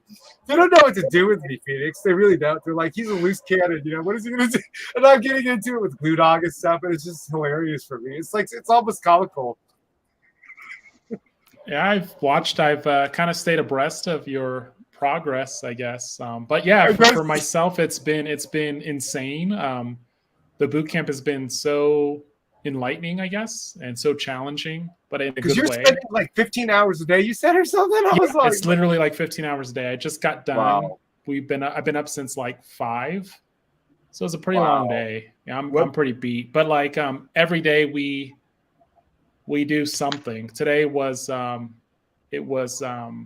MongoDB and Mongoose and those kind of things, and creating an app. So pretty much every couple days we're doing some kind of a hackathon. Like we're doing you're racing to finish this thing and present it. So it's how long I'm doing Codesmith, guys. Yeah. Is that the one that you were trying to get into that you're telling me about? Yeah. That's the one I was working awesome. to get into. So finally got in, and I'm about 4 weeks in now. How long is it? It's a 12-week program. Yeah, so we're almost halfway, but we've covered Node. We're covering databases. We've done React, Redux. We built some apps, but we've had some hackathons. So I want to eventually combine that with blockchain development, which obviously they don't cover, but it's a tremendous foundation. Obviously, being in it for 15 hours a day and just hitting your head against the wall, after a while you do start to get accustomed to how to structure these things and optimize. Well, that's really awesome, man. I'm wondering if there's any way at some point, if I up my game, where I can connect the dots with you. I got trained in APIs by my friend Eric Whitcomb, who really, really broke it down to a very simple level for me. And he actually made a custom repo for me and taught me how to use Postman and explained to me JSON. Yeah, there you go. So I was jazzed about that because here I am, you know how I am. Like I'm just in these groups asking questions, doing whatever, and I'm just like, dude, this is going way over my head. I need the beginners level courses, right? And so when I approached Matthew Darwin, because I think Andrew Ware was saying, because the EOS Nation is doing a junior onboarding program. Yes. Okay. So now I'm on the Fractally team involved with the EOS Translation Foundation is what it's called, right? And so what we're doing is we're involved with the language translation, and Oscar is part of that team here with us. And so we were the first team to form other than the official Fractally team. And so I'm just like, sweet, I'm on a team because now I got homies and stuff. I'm not a lone wolf, and I have access to this program. I'll pull it up right here that I paid for. And I can use it to API connect to YouTube videos and just batch convert 10 languages at a time. And so when the 3 Prime Fractal thing came out with Jesse and the language hives, and they're all like, how do we deal with this and stuff? I was all here, let me get in the mix with this. And so I've been actively participating with that. And then I started realizing, what am I supposed to be doing exactly? Because I don't really know what I'm supposed to be doing. I don't really care. I was like, I'm just going to do what I always do, which is try to provide value or gain some value by, just intelligently trying to learn something or do something, just shooting from the hip. So the next thing I find out is like our team name is EOS Translation Foundation, yet we're a fractally team. So obviously we have a very much a EOS, like most of the people in Fractally are like even members or like they're EOS, long timers. And so I'm out there helping the EOS community with stuff, trying to gain respect for it from my group, which is sort of working because, the whole FUD thing and Dan's abandoned EOS and all this stuff. Here, let me go do some damage control. Let me go do something positive for like the bees or like buy wire or just whatever. And so it's been just a fun and wild ride for me because, for me to work this long and consistently and to have to deal with Blue Dog and just the nuisance childish antics in these Telegram rooms where they're like repeating over and over and just the spam bots and then the pimp slapper bots ejecting normal people and then the people getting mad about being and all this stuff. It's just sort of like wacky because I can't believe they want to like try to onboard people into this kind of environment. Like, it's like, you're not going to get people like Doug Wu. Like I am tenacious, I'm stubborn and I'm just curious. Well, it's like the cream of the crop right now. The most difficult group of them all, which is called EOSGov. Yeah, well, I mean, it is hilarious too. I mean, I do like the EOS Gov guys. Shout out to the EOS Gov guys because, like, it does add some personality to the blockchain, and it's like you do have that in these communities. Like, if you've been around for a while or you've been into Bitcoin, you just have these. That's what makes it unique. It wouldn't be the same without having different factions, and so I actually appreciate the fact that. And I think it's a healthy view when you have groups that question or critique or troll a little bit. I mean, it's just part of the culture. So I kind of see it as a positive thing, whereas I think a lot of people are like, this is a bad thing or a negative thing. But I do understand your point, where you say that for mainstream adoption, it's not a very welcoming environment. It's pretty harsh. So there is this like trade-off. Clarified, Doug?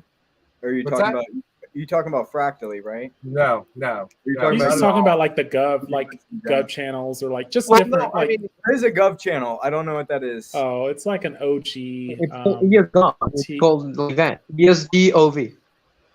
Yeah, it's like an OG channel that we used to go there like back in the day. That was actually like one of the channels that Thomas Cox would be on. If you guys remember Thomas Cox, he was like B1 employee number 2, I think.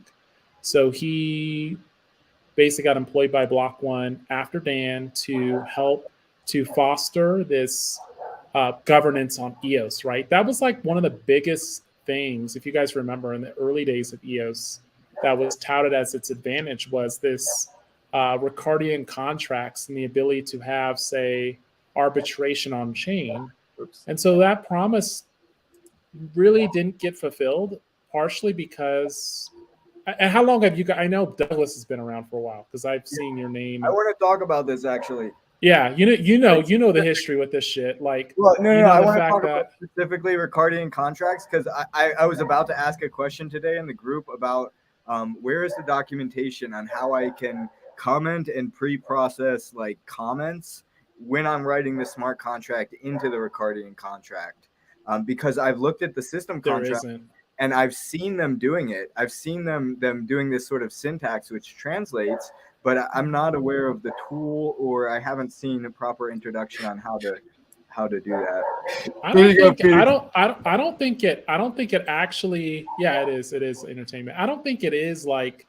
At least from my experience with Ricardian contracts, like in the very early days, I know it did build it like you're saying, Douglas. Like I know in the early days, it was like when you went to go compile the code, it would build the that syntax in that explanatory section. But I thought in subsequent like efforts, or maybe I could just be wrong, it was more about like the intent of your contract. And so the Ricardian section was used as sort of an area to describe the nature of how your code actually should work. So I didn't actually think that it translated into like a Ricardian section derived from code. And I could be wrong there. I mean, I could take another look at it. I haven't looked at it in that regard, but I don't think it I don't think it fully does that today. But that was something that was promised, and you're absolutely right. Actually, I'm looking at the documentation now, so I don't eat my foot. But so like there are different preprocessors you can use to generate documentation while you're writing the code. I personally haven't used any, so I don't really know much other than they exist. But you style a comment in a specific way, and then whenever you compile, it automatically generates your documentation for you. So my understanding is that they're using something like that, and I'm looking now because maybe I did find it, but yeah, it says Ricardian toolkit. So I yeah, think so it would be something that whenever you I compile it, don't remember. There was someone I don't remember. I don't remember from where. If it wasn't ES Costa Rica, it was from ES Argentina. There was a guy that was highly involved, if not the one who made the repo on GitHub. I don't remember. I'm gonna look for that one and try to find the information to give it to you. But the guy is pretty known. I don't remember who it was, but he's around. He's still around. The one who made all that documentation. So. Might be a great. yeah, I mean, I'm looking at this now, and this is just validating the Ricardian contract. I don't think it actually generates it for you. So like you're left with this option of That's what I meant. You can go in and write the JSON, Exactly. like the object yourself, and yeah, sure, but doesn't make sense, does it? It's not even that hard, like to make this sort of system in comparison to making a whole blockchain. So it just seems like something that if they are going to say this is why we're great. Sorry about the noise, but that's okay. You're good. If we are going to say that, then like let's put some funding towards that. Yeah, I mean, I hear you. Yeah, I definitely hear you on that. But I mean, outside of that, I'm looking forward to, I guess, just building. You know, whether it's on, I hope it's on EOS, but it's just nice to sort of start to have those foundations. Because when I had done these things with, like Doug, and we had gone through it, I think I was like a month into reviewing, just introducing myself to coding. And now, you know, a couple more months in, it's just amazing how I feel like I've grown, you know, and just learned so much. So I'm just really looking forward to, after the culmination of this effort, attempting to go build something. You know, that's going to be really fun to try. But yeah, that's. Where would you build if it wasn't EOS? You know, that's the thing. You know, it's interesting. I kind of agree with. I don't know if it was Luca or it might have been the other developer that's in there. I forget his name, but they're basically saying, like, honestly, right now there's not a lot of like great alternatives. Like, I don't see another blockchain that I would say is better. I just feel like they're all.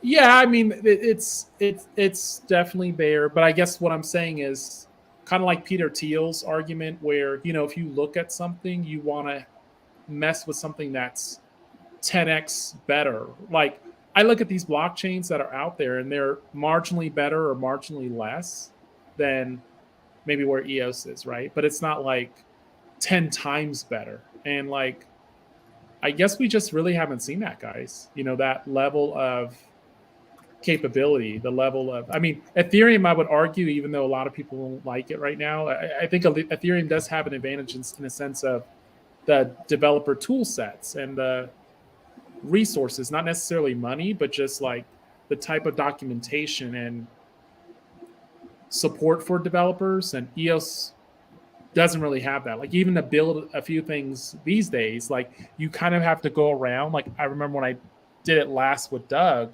it was like having to go around and like find the documentation that's scattered, and then I have to go to the Anchor documentation. Oh no, that's changed, that's deprecated. Go here, and so it took us a while. You know, you search for the EOSIO docs, and like in Google, you'll either get to like the version 2.1, 2.2 docs, or you'll get to like the up to 1.8 docs. and like you can't get to one from the other from the site.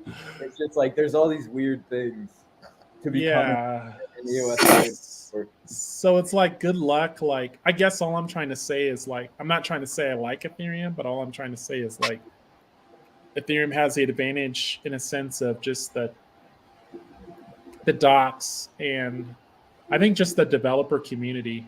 And that's something we don't have. I mean, we have a few developers, and I know Zach and these guys from ENF like to brag that they hired the top engineers for the blockchain. But like a blockchain engineer is very different from, say, a application engineer. Like someone's going to build a web app on EOS. Those are all different sets, I guess, different communities almost. I mean, they two kind of work together, but it's like different, like totally different in a sense. So I don't know. Like that's where I'm a little bit like, and this is just Phoenix being like totally, you know, like off the cuff with you guys. Like that's where I'm still a little bit like from an investment standpoint, I don't, or a viability standpoint, I don't know like EOS's trajectory. I also have some skepticism on the rollout of Trust EVM, to be honest with you as well. Yeah, I was wondering. I was going to ask you about that. What's your thoughts on that? Just like the way it's, I guess there's a motivation to communicate with the community that, hey, this is a development underway. And, you know, not all the details have been worked out.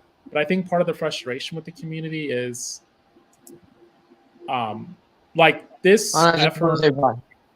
Bye, boys. You don't leave now. All right. We'll see ya. I think part of it is just like the type of transparency or disclosures on ownership of that technology. And I don't know. It just, I don't know what you think, Doug. Like, what do you think, Douglas? Or you guys are both. What do you guys think about that? Like, I'm a little bit like, it's like it could go either way, I guess.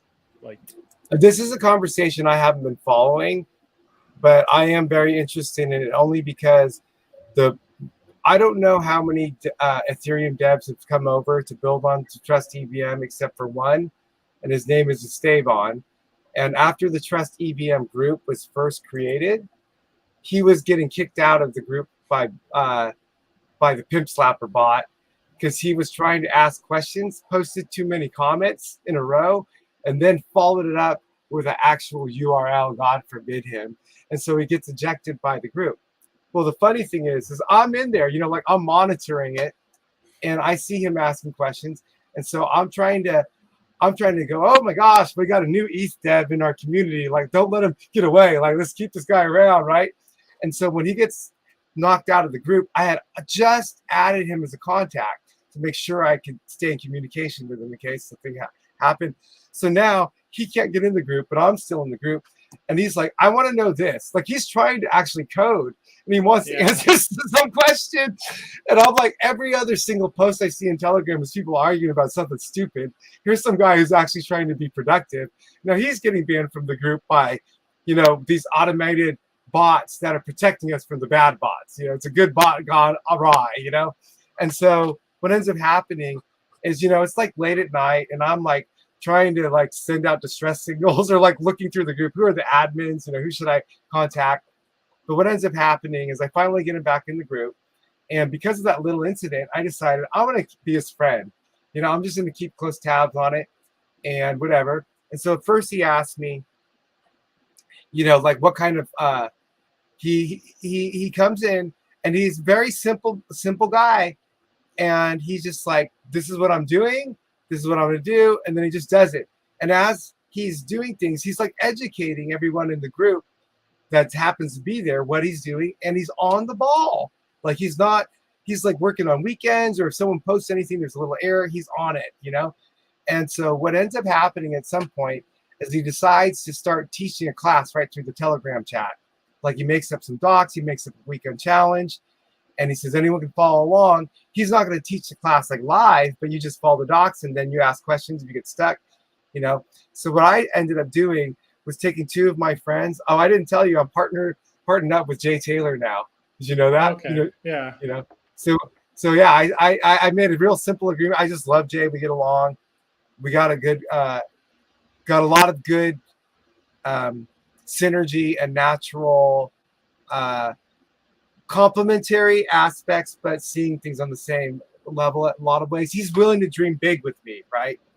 And so that's rare. That's a rare quality, just to find someone like that can like speak the legalese and understand that, but not be technology like, I don't understand you, Doug. He's leading me into shit. He led me into Fractally in Orbit, Sky Sovereign, Beos. I'm meeting with Stan Lammer now on Fridays. He led me into learning about Handshake, a Handshake protocol and HNS, and like the ICANN report that came out last month and all this stuff. And I'm just like, man, it's like, I don't know any attorney that knows as much technical stuff as you. Like, I'm sold, I'm sold. So anyways, that's been fun. So where was I? What was I? I was going to try to say something earlier that I got. What were you talking about earlier, Phoenix? I would like to respond. Yeah, sure. We were talking specifically about Trust EVM. But he would. Hey, Trimbot. Oh shit! Is he gonna come in? Shit! Trimbot, make an Let's get him in appearance. here. Anonymous. Don't dox yourself, bro. Oh yeah, well he just turned the I'm camera gonna take off. your voice and like algorithmically determine your DNA patterns. Trimbot. All right. No, I think he did a video. I thought I saw a video of him. So okay, a few things. Number one, I want to say like your response to Telos as well as your favor of Ethereum, are they both or one related to market cap and the effect that capital has in that aspect? Yeah. So I think that's another consideration, but I think like it still comes down to developer support and the ability to say, indirectly, I think you're right, Douglas. Like indirectly, you would say develop a application, right, and push that to certain users. Well, like the challenge right now with especially like EOS is we don't really have that demand for like on either side. And beyond just the EVM, I don't know of any other, and I guess you could argue Helios or whatever it's called, the VC firm. I mean, there's not a lot of capital available in the ecosystem. Yeah. So I think that's part of the problem is it just centralized, limited opportunities in the space, unless you know that and you're well connected with those type of entities. I'm not sure we'll get very far. Yeah. And it's a small team, and I know they're trying their best, but there's definitely some challenges with both groups. Yeah, I mean, I hear you, and I resonate with the sentiment of developers as somebody who has been on the rocky path and perhaps still is on the rocky path to being a true, C++ and EOS developer, because I did not know C++ at the beginning. For me, Telos represents the things that I have issues with in EOS not being present or not being an issue in related to resource management, in related to cost, and yeah, like I think it's a better technology wise. Their EVM, I use it almost daily. The Telos EVM, it's been running smoothly, and the transactions are as low as 2 to 3 cents, which I still think is a lot. That said, I would like to answer my own question and say that I would build on Telos because I think it is the best technology. And I would think that you would too, although I do completely understand the 10x thing. And I think that you're definitely probably right and looking forward by taking that stance. But yeah, like I really do love Telos, and they do have a lot of funding available for different things. And I know that they're expanding that. I've recently applied for a grant through the Mission NFT on Telos, plug. And like I could get, if I win, I get like 25,000 Telos. So that's a big chunk of money to launch an NFT project. And like it's a big opportunity. And I know that EOS also offers those opportunities as well. But taking the developer standpoint again, if you are a developer in this community, if you do have this technology tool belt, then you're already writing the C++, you're already writing the same contracts that work on Wax and that work on Telos.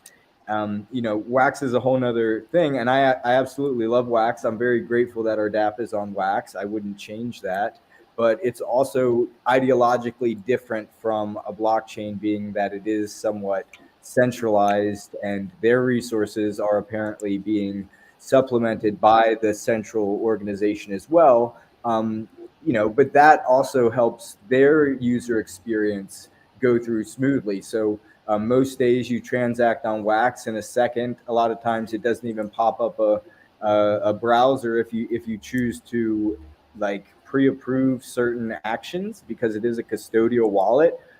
You can open regular wallets as well because it's just the same base level software as EOS. So like, I guess I kind of thought that you might have like a technology stack base or like things that you had already built on, EOS and be looking for where to go. Because like the big thing about the EVM is like it opens up all these other developer tools, all these other things. But if you've already got this tool belt of building on CPP, building on EOS, like would you still go away if the EVM was there? And would you either go to That's a the good EVM, question. go to Yeah. another? Would you go to another Solidity-based chain? Would you go with the EOS and then go to another EOSIO-based chain? Well, maybe that's the 10x. I mean, maybe if that performance with additional tools, combined between Telos and EOS, we can get that started. I think that's where that experience becomes better for the developer. But just right now, and I think you'd agree, and maybe I would say documentation wise, what I've seen in Telos is better documentation, like for sure, just in terms of the support, at least there. EOS, I would say definitely right now, it just doesn't seem like the documentation or developer support is there. And I know there's a Telegram channel for it, but it just doesn't seem like, it just kind of seems like you're kind of on your own, like, which is fine if like you're a seasoned developer, but if you're maybe a newer developer like myself, it can be a little bit overwhelming, and I'm a pretty persistent person. Well, one of the things I wanted to ask you, you use a Mac, don't you?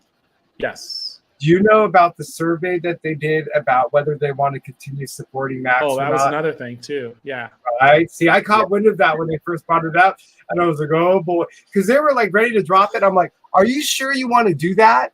Because I'm pretty sure there's a lot of really good programmers that use Macs. You know what I'm saying? And like, you're sort of cutting yourself off to making that future prospects. Because I remember them saying if they drop Macs entirely, it's going to be hard to support them again. And I don't know. I wasn't certain if it was just a generation. Yeah, please go ahead. I would like to know. Yeah, because I investigated that, and what they told me is, I believe, was it Todd? It might not have been Todd. I'm sorry, but one of them got back to me and said, "Look, they're having Docker containers, and they're going to support Docker containers." So Docker is a very common, popular form of development that I think that almost everybody uses. Personally, I'm not running anything I use to develop contracts on Docker because it doesn't make sense to spin up a whole Docker image because it is more resource intensive. So I just have the EOS whatever installed on my computer. And also I have like 1.7.0. So I have like a specific compiler version on one computer that I've heard it reduces like the RAM cost by like half, like almost half in some cases, because in this next upgrade of this smart contract development kit, it was apparently less efficient to render or to make the package awesome. Yeah. So like also, I'm sorry, Doug, I didn't mean to cut you off. I just wanted to say that you go ahead. This is good. Also, I can share more about my developer experience, about like learning experience of EOS. You know what? Yeah. I just want to interrupt real quickly. You know why I have Dan in the background silent? Because it's like the EOS anniversary celebration. We're just hanging out with Dan talking. Okay, go. Please continue. I love it. Subliminally, some people from China, Where's they're Dan gonna Boy? We need 2 Dans, 2 Dougs and 2 Dans, and you got to find somebody named Felix. right. Staffelbaker or Ruiz? I was thinking Ruiz, but Staffelbaker. I don't know. Please continue. What's up, Felix? If you're on, what's up, Felix? Shout out to the Felixes. Felix Okay. is hi. Felix is around the world, and Phoenixes. Well, I have a little interjection. So, Yeah, Esteban, go ahead. Esteban comes into the group, right? And he's just breaking down. He's like, okay, so he gets to a certain point and he got this trust swap farm thing going. I don't know. I helped him with the faucet because just like one of the things I learned, Phoenix, is that this pair programming thing, like working in partnership with another person, is very helpful. Because you have a wingman, right? Someone to look at it from another IP or whatever. And so I'm like, I'll be your wingman. Like, and so he's asking me to do something like, what does that mean? What he asking me to do? And so it's sort of funny because he has been very just non-judgmental, just a very kind person. And now he puts this little explanation together on his Telegram group, how a crypto bridge works. And he describes it and he explains how it locks here and this and that. And I'm just like, oh, that's so cool because nobody else does this in the EOS community. I'm like, I'm in all these other groups. It's like way over my head. And he's like explaining it to a kindergartner over here. I'm like, I like this guy, And so then I'm following it a little bit. And then I decided to do the class with my other friends. So it was my first stream. It took us like hours to even get to his material because we were just having too much fun on the stream, just talking because we hadn't had a time to really socialize. As a group, which is sort of needed just to get a trust development or just understanding where people are coming from. Because the people I'm working with is like one's running a nonprofit foundation and the other's attorney. Nobody's a coder here, but yet we're all trying to learn how to code because we've been given the opportunity to learn how to code smart contracts at a beginner level from, this guy who just came into our community. So what ends up happening is we spend most of the time just reviewing the material in the lesson, just talking about it, teaching each other our own understanding, not even knowing if what we're saying is right, but trying to, come to some understanding. And this is all recorded, so I would love to have someone with more intelligence, like come by and re-review that recording. And then we could do an interview and talk about some things, or it's just the kind of thing to where, there's a lack of documentation. I agree. But there's also like, if you're really hard-nosed and willing to put your nose at the grinding wheel, there's opportunities, just like me and you. You know what I'm saying? It's like you were a huge asset to me in those early days because I actually found someone that was willing. Because I was going to teach a course because I was like, dude, there's this training here, and there's all this information locked up in this EOS.io. And I'm like, man, I'm enjoying this. And then all of a sudden you come into the picture and you're like, no, we're going over here. And you bring me like, like you jump leapfrog. And I want to just go back to these basic videos and watch them, And so for me, it was just sort of like just thrown into all this stuff. And so now with Esteban, what the interesting thing is I start hearing him say stuff like, the first time he tried using EOS, he's like, wow, this is fast. He's like, this is fast, And then he was all like, I hear him say things like, I'm so fascinated by EOS, man. I wish I knew about it more. I wish I knew more about it this earlier. I went over here.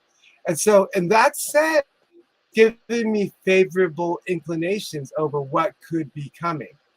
But when it goes back to what you were saying, like what is the real effect of a huge migration of Ethereum devs onto Trust CVM, and what was the original intent? What is the purpose of EOS? What is our philosophy? What is our vision? Why are we here? And are we just here to make a buck and survive and get out of this sort of like, low token price, and we're not the FUD and we want, recognition and blah, blah, blah.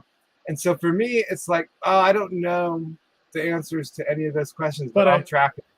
Yeah, but I mean, like speaking for like myself, it's been a long journey. I think at this point, Doug would probably agree that like, it's been 4+ years. It's been a long time. think at this point, like people who are still around, I'm not speaking for everybody, but I don't think money is their only. I think like if that was the driver, they probably would have sold like back when EOS went back to like 12. I don't know. It went up like last year. Or I don't know if it was last year. I don't really remember. But like there was a period where it went back up. And so I think for people who were just that was their motivation, maybe that was an opportunity for them to sell and just cut bait, right? But I feel like the remnants or whoever's left, genuinely, a lot of them actually have pretty good hearts and they actually want this project to succeed, you know? And I would like this project to succeed. I don't just come here to. I hate the word moon, by the way. Like, you know, like I don't just live for that stuff. I want to actually see it succeed, but I have my doubts because of just the history of EOS, you know, what's happened with Block One. Even we can go, I know this is controversial. Doug may not like this, like Dan Larimer and the whole recent debacle there, you know, or even some decisions by the ENF, you know, do I agree with them? Not necessarily, you know? So I feel like we're kind of at a crossroads this year. Yeah. Well, I want to underscore that I agree with you about the people behind EOS. What captured the interest and the passion of the EOS initial community was the vision, I think, that Dan inspired a lot of people with that. You know, that was like the driving force. And then when you have all these sort of techie geeks going, yeah, let's get on the Dan Larimer bandwagon, then the whole world was all like, oh yeah, well the techies like it, so this has got to be good. And then there's this 4 billion initial coin offering, the biggest ever, you know. And so there's all this excitement and enthusiasm. And the promise, it wasn't like it was fake. You know what I'm saying? But the reality is the net result of what happened with Block One can't be like the what we have now is not the result of purely just Dan Larimer. Like there was a certain my perspective of it is there is a certain point where the people behind the driving, excited development force in EOS realized they were being hamstrung. The money was being diverted off to whatever projects, and there's no nothing, there's only so long you can stay in that holding pattern where you realize, like it's time to jump ship. And like the part that I don't get is I don't know, it's the kind of thing to where, I'm in that OG EOS plebs group, and there's a lot of people that are like really down on EOS as if it's a big rug pull in itself, and like the ENF is like we'll hold on a second. Hold on, and I don't know if the other Doug would agree with this, but it's like you got to understand something. I mean, there was an ICO, there was a tremendous amount of money raised. Block One did, it's come out recently. Maybe this is debatable. I don't know. Let me know, guys, if you disagree. But it's come out that that certain parts of that were intentional. Like there was no intent to actually roll out all these funds and stuff. So when that came out, I guess it just sort of it just basically reinforced those thoughts that a lot of those OG plebs had. And so now they're really, in this deep, dark hole in terms of their view on the project, right? And a lot of the greater crypto community outside of even EOS won't even touch it with a 10-foot pole because it just has such that story. It has that story, and the other side of the story hasn't been told very well. It hasn't been conveyed to people, to what's transpired since then. And to some extent, because of maybe the nature and how things went, even with ENF, I don't necessarily know if people are ready to say, okay, well, I'm willing to trust this other centralized entity, and I'm willing to give this project another chance. I mean, you still could have the same risk there. And I'm not saying that because I'm against anybody in the ENF. That's just reality. It's just human nature, right? So I don't know. What do you guys think? I mean, I'd like to hear some thoughts on that. Douglas? Yeah, ENF, I mean, in my eyes, I think I said this earlier, I kind of look at systems and not people. I kind of look at like markets, general market mechanics, instead of trying to like assign previous actions or intentions towards something. And I think that we're fighting a $4 billion market cap is something. Then everybody has to agree that this is worth $4 billion. It was the greatest at the time. And I think that that's simple market mechanics of when you set expectations and then other people have expectations that are different. My personal view is there are a lot of actions that can be taken in the larger mechanical view to better, I guess, help out things. And my voice has sort of been targeted to that with the feeling that if we can make these simple changes, then we can sort of lift this up, because I don't believe it's hard to convince the world that EOS is worth $4, which would be back to square one, so to speak. The other thing is, like, I used to day trade EOS. Like, I've seen EOS at $14, $15. Like, I've sold EOS at $14, $15. So I don't see, like, I also don't see that there's never been market opportunities, that it's been like a dud. It's not like, there's always going to be people that try to smear terms and say rug pull, say scam, say these things. But to me, these things have very specific definitions. And a scam is when you don't do what you're saying you're doing.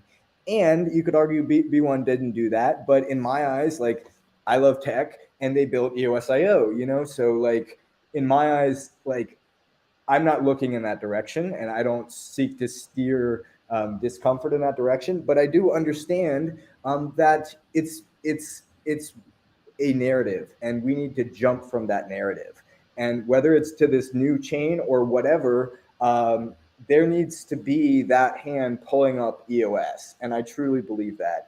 And I've spoken to Dan Larimer about having an airdrop, which he was not receptive to, but I want to keep sharing that idea. An action airdrop, so you have to do something maybe every month. Maybe you have to show up to a Fractally or Eden meeting every month, and then you can get an airdrop at the end of the year, something like that. Anything that's a hand to pull up this ecosystem, I think is not that hard, because EOS is some of the best technology.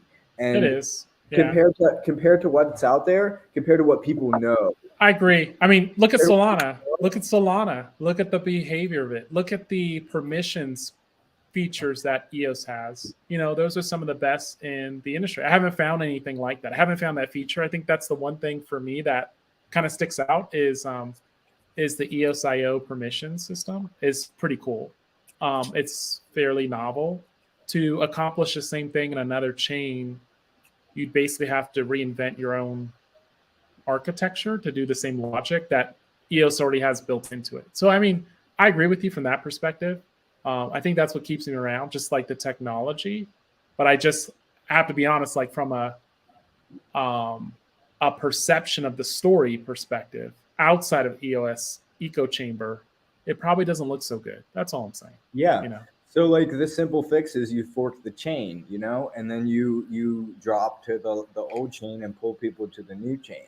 To me, that's a simple solution. And obviously you can fuck it up. You can, like, drop to everybody, or you can drop the full amount of account values. You can drop to, there's a million ways to not do a drop, right? But that doesn't mean that we shouldn't investigate the 1 or 2, 3 ways that we can really honor community members who have contributed to Pomelo, community members who are active in Fractally, and of course Dan wants to do the distribution as well. But imagine if it was something like you have a multiplier in addition to your respect contribution in Fractally. You have a multiplier of your account balance in EOS up to a 500 EOS limit or something, or even you can go across the whole ecosystem. Like, we'll match 500 EOS in our new token on this chain. You have to either do these actions or hold at 12 different parts in time once per month to keep people holding for a year, or to keep people buying, or you can just do an old-fashioned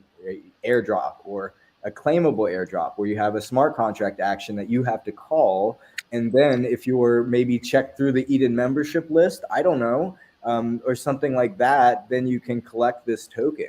So I'm very active at this spreading this idea of these. There are things we can do for EOS. for I the agree. community. I just think some of that is like, and where I might have a different opinion on, like, say, for example, fractally.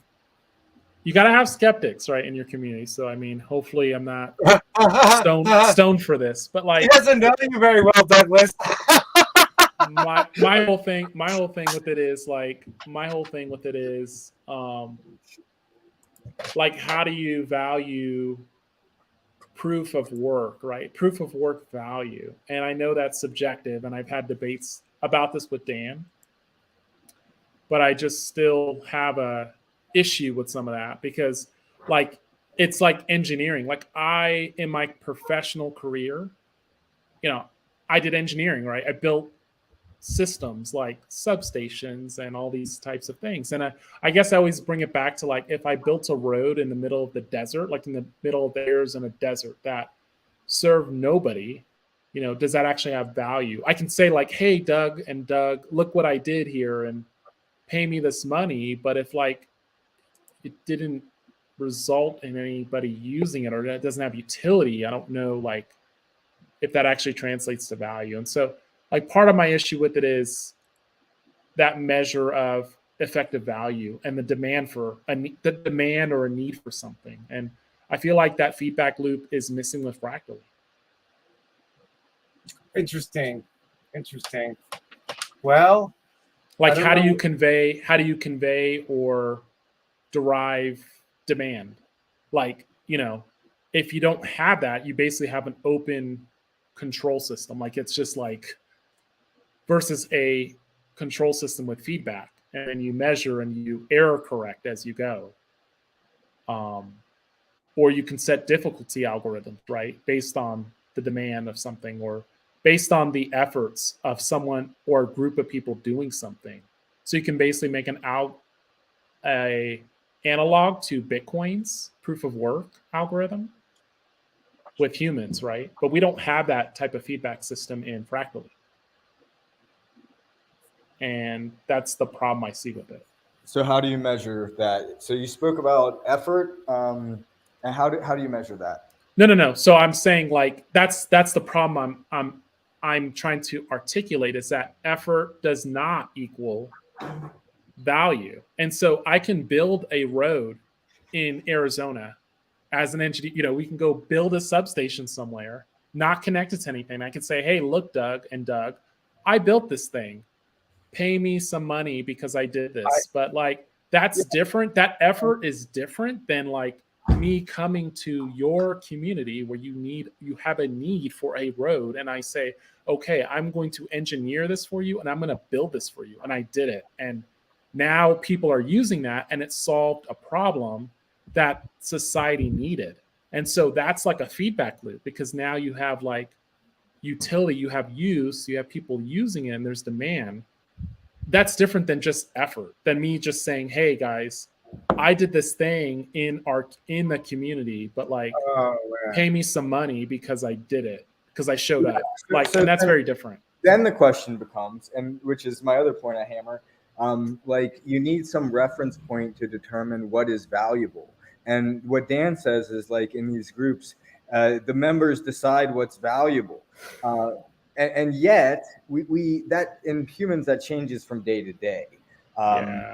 Also, I think that there should be a way to declare like what your value is, what you're good at, how you'd like to collaborate. I make all this fractal art, but I don't have the time, although I have time to show up to stream for hours, but I don't have the time to make, like, a whole bunch of fractal art for, like, awesome Fractally t-shirts, although I literally released a Fractally t-shirt today.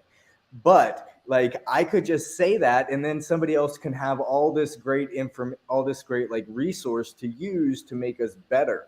And, like, this idea of the commons, like, that's what it is. So as I'm presenting these continual solutions to these problems and feeling like, then what are we going for? If we're not going for the commons, or not, like, seeing the open source and all this stuff, like, I don't even know, like, where true north is. And I meant to say, like, I have this document, or there's this model called the temple model, and it's like a vision a mission, your pillars of what you actually do, and your foundation, which is unshakable, that you stand upon.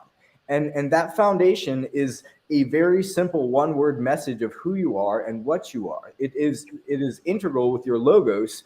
Just saying that for Doug, but like, so how do you determine value? And for me, that's referencing this temple, referencing your pillars of what you actually do, referencing your mission of how you like seek to do it, or like what you seek to complete, and then your guiding vision of an idealized world that is bringing everybody together.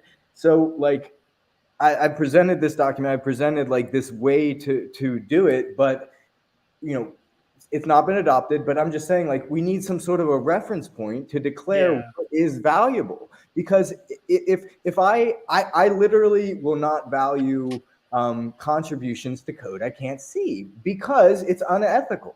It's unethical for me to award my respect to somebody who's working on something I can't see, when I have the skill set to determine whether or not that is valuable or detrimental to the community.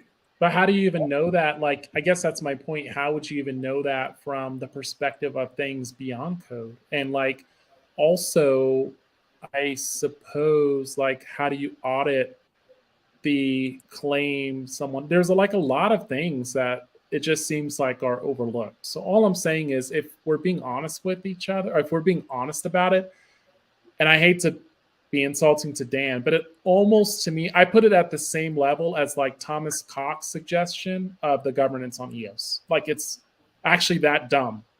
And I'm sorry to say, or it's that naive to say, okay, now we're going to have a group of humans that are going to arbitrate on other people. They're humans, but you've given them no framework. So now you thrust them in this position and they fuck it up. And that's what happened with the EOS governance system.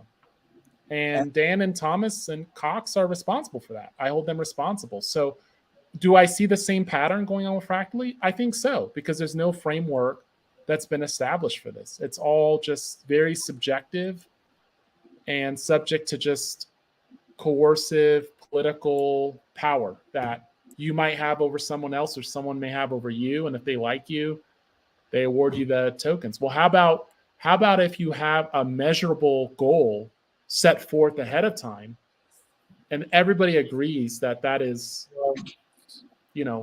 a framework, and then you report on that, and then you award somehow. Like, there needs to be some type of way to derive the intent and the value.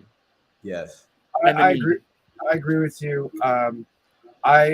One of the things that I see as the primary value that we create for Fractally right now is bodies to have this process. Because like they say about, like, according to the white paper, but I don't remember exactly where, but one of the primary things that is defined in the white paper, or based on their structure, I can't remember this white paper itself, it might have been, was inviting people, getting more people to join. But see, just like you said, Phoenix, if we're going to try to create some sort of new form of governance or rewards or incentives, or however you want to call it, respect, it's sort of like creating the system is one thing, but what are the problems that need to be solved? Because we haven't even got to that point. We haven't even begun to decide, like, for example, is it like, I remember right when I got involved with the group, or even EOS, I'm concerned about the things like the future of food supplies and local communities to be able to have access to reliable food supplies that are healthy foods and not GMO and this and that. And we talk about public good. And I'm like, well, I think people not starving is a public good, but some other people think, oh, to have a really efficient blockchain system is a public good. And I'm like, well, you didn't solve anything by creating a blockchain. You still need to go solve a problem. You need to make an app on it, or you got to develop something further. And so there's sort of like this nebulousness to what public good or social benefit or whatever that is. And until we sort of, as a community, define that more clearly, like, what are our values? What do we value? But it's even just the consensus. What is the consensus of it? Right. Like, what does it consist of? Right. And that's what I see that's lacking. So if you don't have that, you're basically just creating an open control system that is very unstable, and it's not actually accomplishing anything. You're putting all this energy into something that isn't actually moving in a direction. It's like non-directional. So there's no vector. That's the problem I have with it. Like from an engineering standpoint, there's no vector. Right. No, that's like a problem. What is a vector in engineering?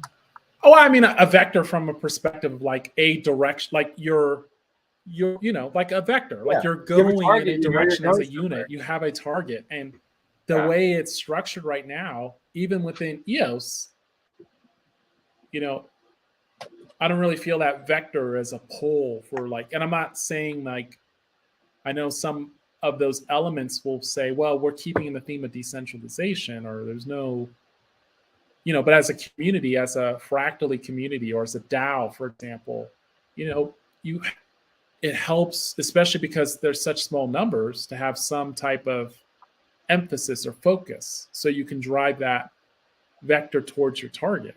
Otherwise, you just have everybody like spinning their wheels, and everybody's turning their wheels in a different direction. So there's no movement. You just stay in the same place, exhausting all the energy. And that's the best analog I have for what I observe as fractal. Right. But that's just me. I mean, I'll give you a real simple example of how I think of what you're saying when I hear you say that. It's like a plane. When it goes when it leaves an airport, it has its destination. It knows exactly where it needs to go.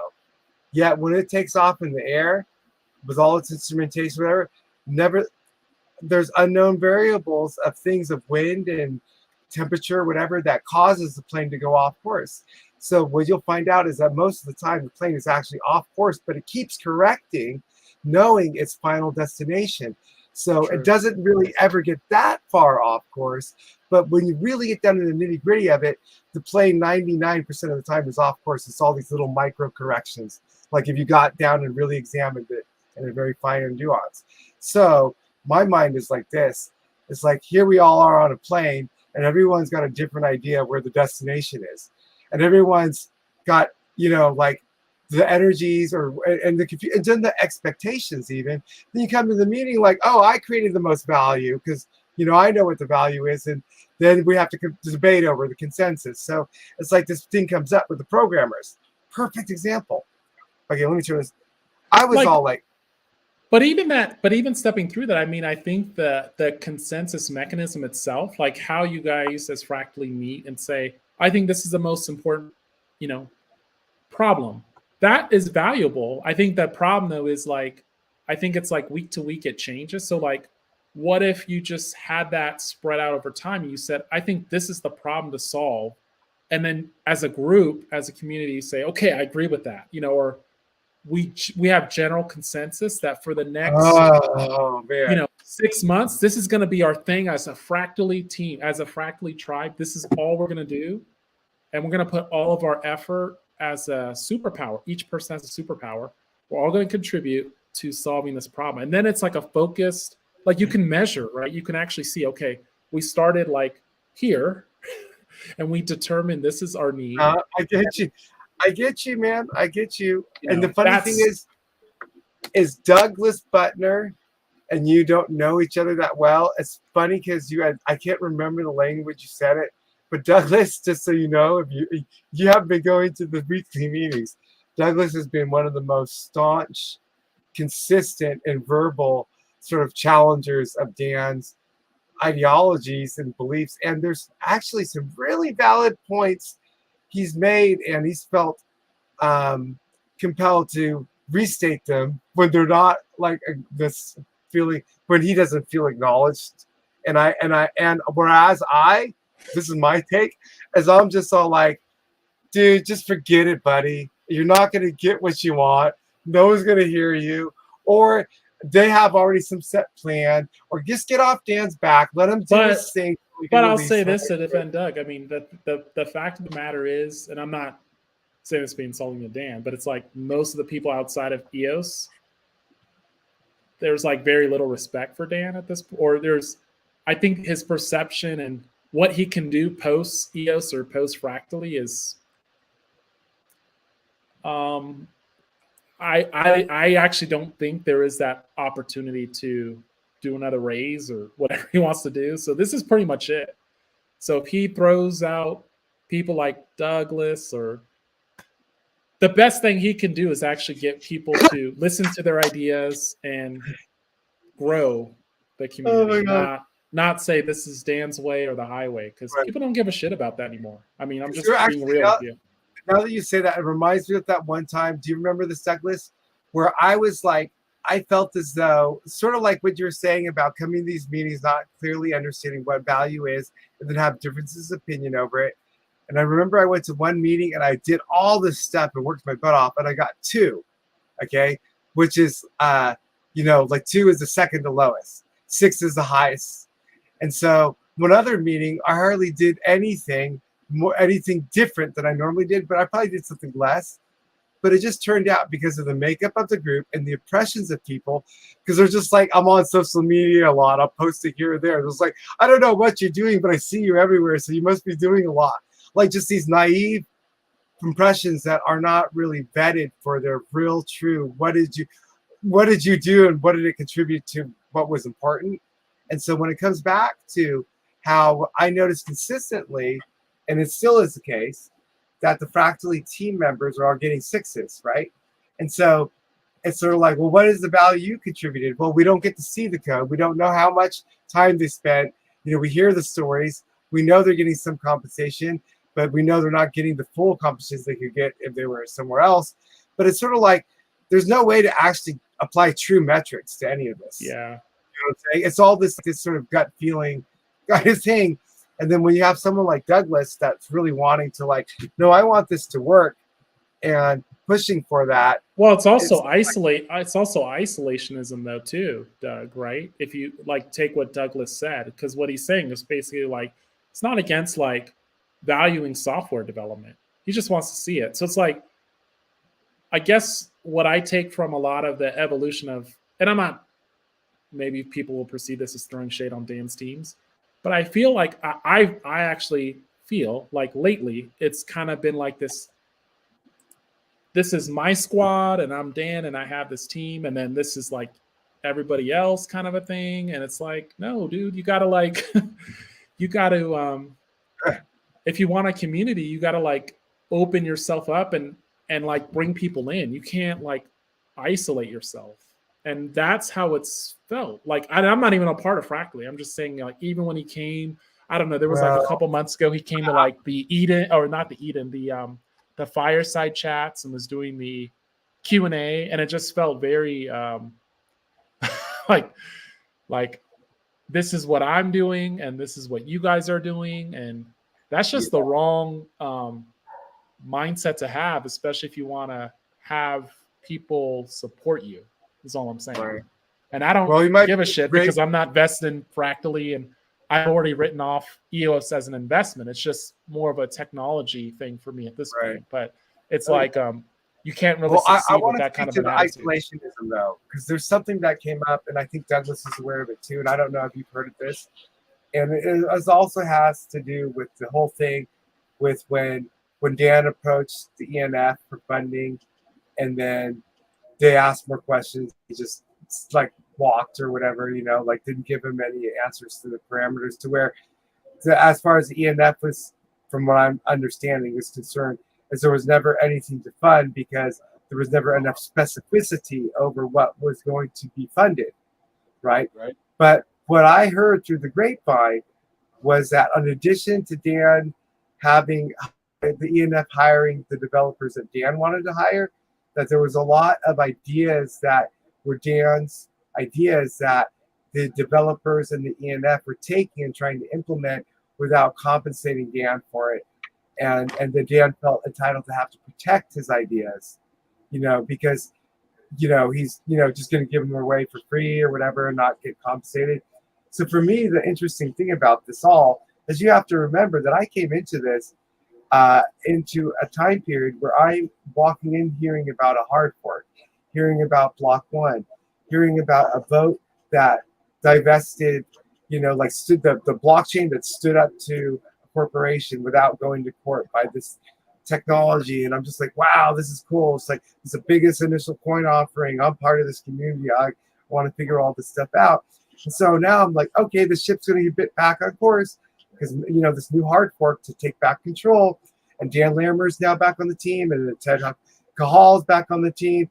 There's all these people back on the team. But then when Ted Cahal came over, I was thinking this. I go, well, Dan leaves, and I think Ted left not too long after Dan left. But then Dan is like, I'm not even sure if he's supposedly back with EOS or Eden, but the more I start digging into it over time, the more things start popping up that confuse me that I'm trying to reconcile. Namely, the video from January that Patrick had talking about Dan's vision of the token standard, okay, of his new vision of the 264-bit standard or something. I can't remember exactly what it was. And the reason he said is because the way the contract pay thing, it's insecure. There's a whole lot of things that are not good about it that can be approved for security and like with the naming convention. And he wants to universalize somehow smart contracting or NFT. I don't understand it all. But I'm hearing this stuff and I'm thinking that must be Mandel. That must be this new hard fork that we're talking about, and then Dan coming back. All these things he's talking about must be part of Mandel. And so as time goes on, I'm getting this sort of feeling that like with the Fractally release, okay, that Fractally release was like this big, to me back then was like everybody going, we don't know what Dan's gonna release. He's got some big thing, we don't know what it is. And some people are excited and some people are poo-poo or I don't know what it is.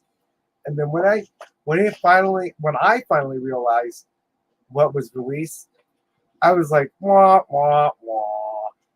Oh, a website advertising Fractally, and then the Go Fractally website, which is now what we're using to meet with, which is just Mighty Network. So it's just like using Facebook or Google or YouTube or Twitter. It's just another hosted third-party service that it's not a blockchain Web3 thing, but what are they using it for? To organize us so they have the mechanism to create. Hey, that's the best thing we got going. So let's not trash it because I think no. I'm going to trash it right now. I'll tell you how I'm going to trash it. Okay. Explain to me how I can post so much and do so much. And I come in to Go Fractally and I join every single group and topic. And I'm in there, I'm just doing whatever, just trying to break it, trying to like every post or whatever. And I'm posting all the time and Go Fractally. Then like 2 weeks ago, I think it was after you went off, Douglas. I can't post to Go Fractally anymore. I cannot find a way that I made all these posts. Like I can't find where I click to make a post. But I'm reading on their support site that you can disable the ability to make posts. And I'm just like, have I been censored? So you know what ends up happening? Well, they censored all of us, and it's probably my fault. So. Yeah, I know. It is your fault. So you know what happens is I'm making a stink over it because I always make stinks over it. I'm just like, what's going on here? Like, if you're going to censor people, can you at least be transparent about it? Like, can we, I thought there was some sort of level of transparency. Or are we all duplicitous agents here gaming each other with information and not really telling the truth? Because if that's what's going on, this isolationist thing is a little confusing and concerning. And so that whole thing was just all like, so what happens is I bring it up in the meeting, okay, after I'm asking people what's going on and making videos over it. Now, mind you, this is after months before I can't send a message. Everyone can send messages. I used to be able to send a message. Now I can't send a message. Why can't I send a message? Because the send button that used to be there is gone. It's literally missing. It's vanished. Yeah. And I'm like, what the fuck? And so I'm trying to hit enter. I'm like, maybe they updated the interface. They made it intuitive. Just hit enter. Don't use the mouse. Just hit enter. And I'm just like, what the fuck? And so I sat there and spun circles around this forever. And you know what I found out? There's a setting in the Go Fractally website that says send button. The send button can be disabled to where you can actually turn off your send button so that you can't send a message. What kind of fucking UI design? What kind of brilliant design is that? You know, like, and I'm just all like, no, that's not Dan Larimer's fault.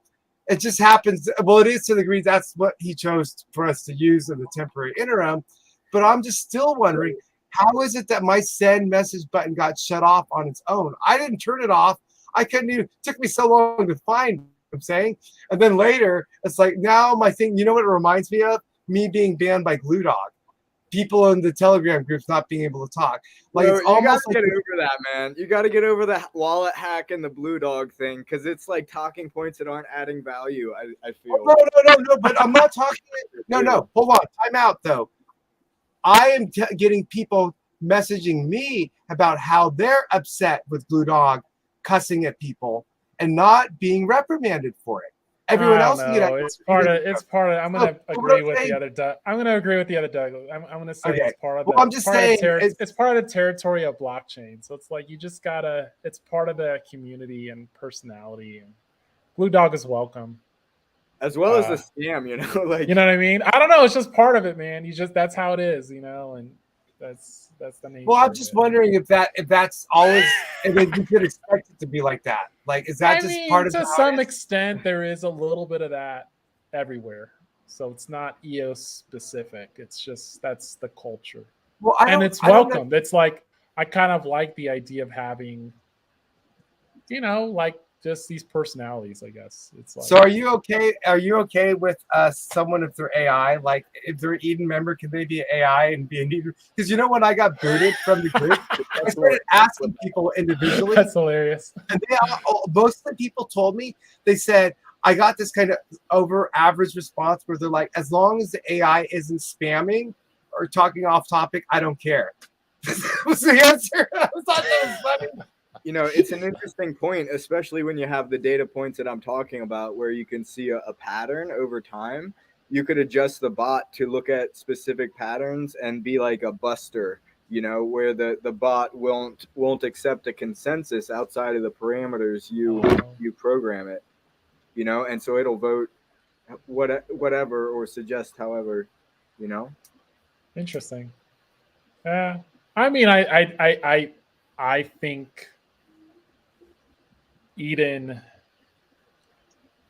I guess something like Eden itself is sort of like just fractally is half-baked. So it probably is susceptible to a lot of stuff, you know. It's a separate discussion, but yeah, we can't. Fractally is not even involved in this conversation with OS anymore. Yeah, but I don't know. I'd like to see how, you know, Fractally evolves. If you guys, I'm actually find enlightenment or find let's updates. talk about positive things. Let's talk yeah, about I'm positive about Fractally, honestly. No, not Fractally things. Okay, let's talk about. Well, yeah. Okay, what do you want to talk about then? Okay, I raised my hand like a long ass time ago, and I wanted to say, in relation to in relation to you were saying about every 6 months or so to get everybody on course. So one thing that's done in Haifa is they do like seasons, and so they'll have a specific focus for this season of you know, building this new app or something like that, and then the relations team will have a different focus, as well as they have a DHO software, like decentralized human organization, that I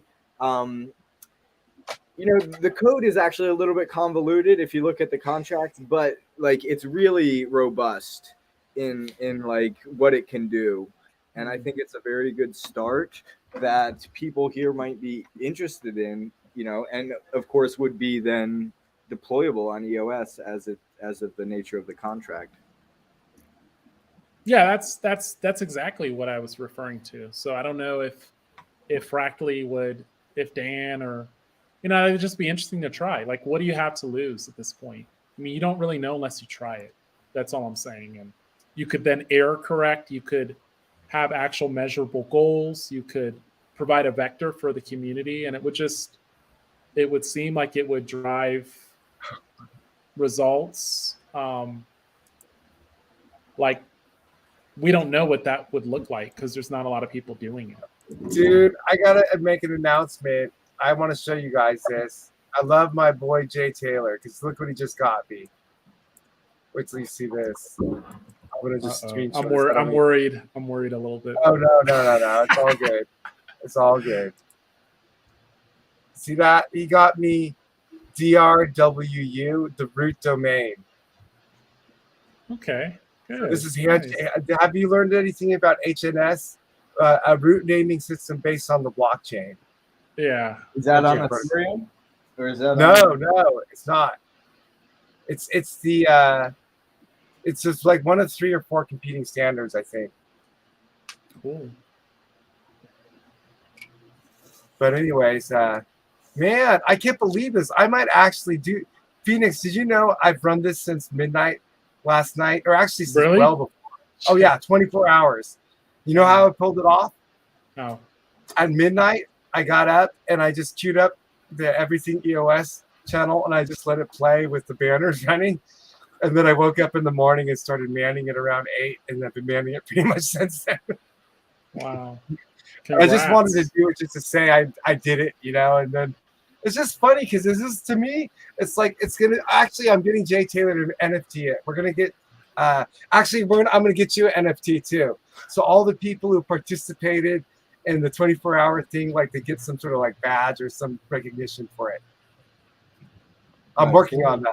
I asked Jay if he could pull that off because I guess Chuck McDonald of Eden does that a lot. He has some way to do it because we don't know what we're doing with that. I just thought it would be fun. You can just use Atomic Hub to make a Yeah, that's true. Man. I can send you some info. Okay, well, I'm open. I don't really care. I'm not sold on. I mean, if we do it or not, it doesn't matter. I just thought it would be fun if, like, for example, if we have this thing and then I go back through the videos and pull out the sections where you're in the video and we were talking, and then and then tie that NFT to that asset. Oh, You know, okay. I don't know.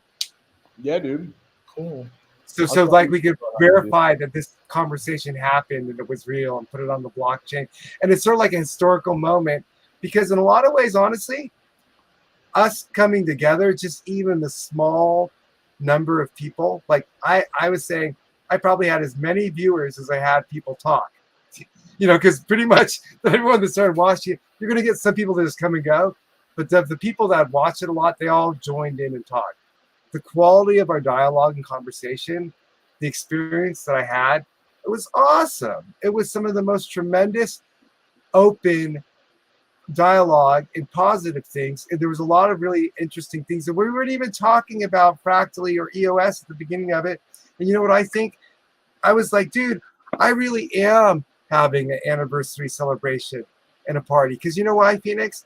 What kind of party would you want to go to? Say you work for a business or you're part of a blockchain ecosystem, and all you do is the same things, and then you have the party and you're looking for relief, and when you go there, they all want you to do the same things.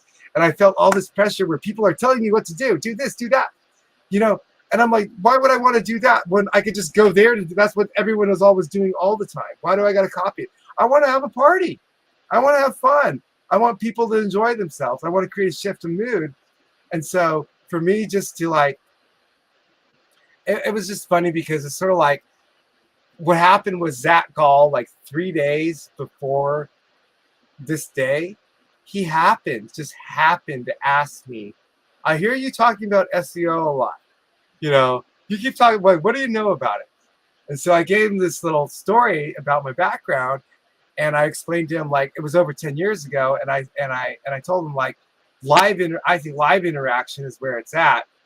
And it's like when you can get Google's search engine trained to where your site and your page that doesn't exist, you already have the target keywords you want, and you hit submit and post in WordPress, and as fast as you can, you move the mouse over and search in Google, and it's already at number 1 at Google. It's like that's what I was doing over 10 years ago, manipulating, you know, and whatever.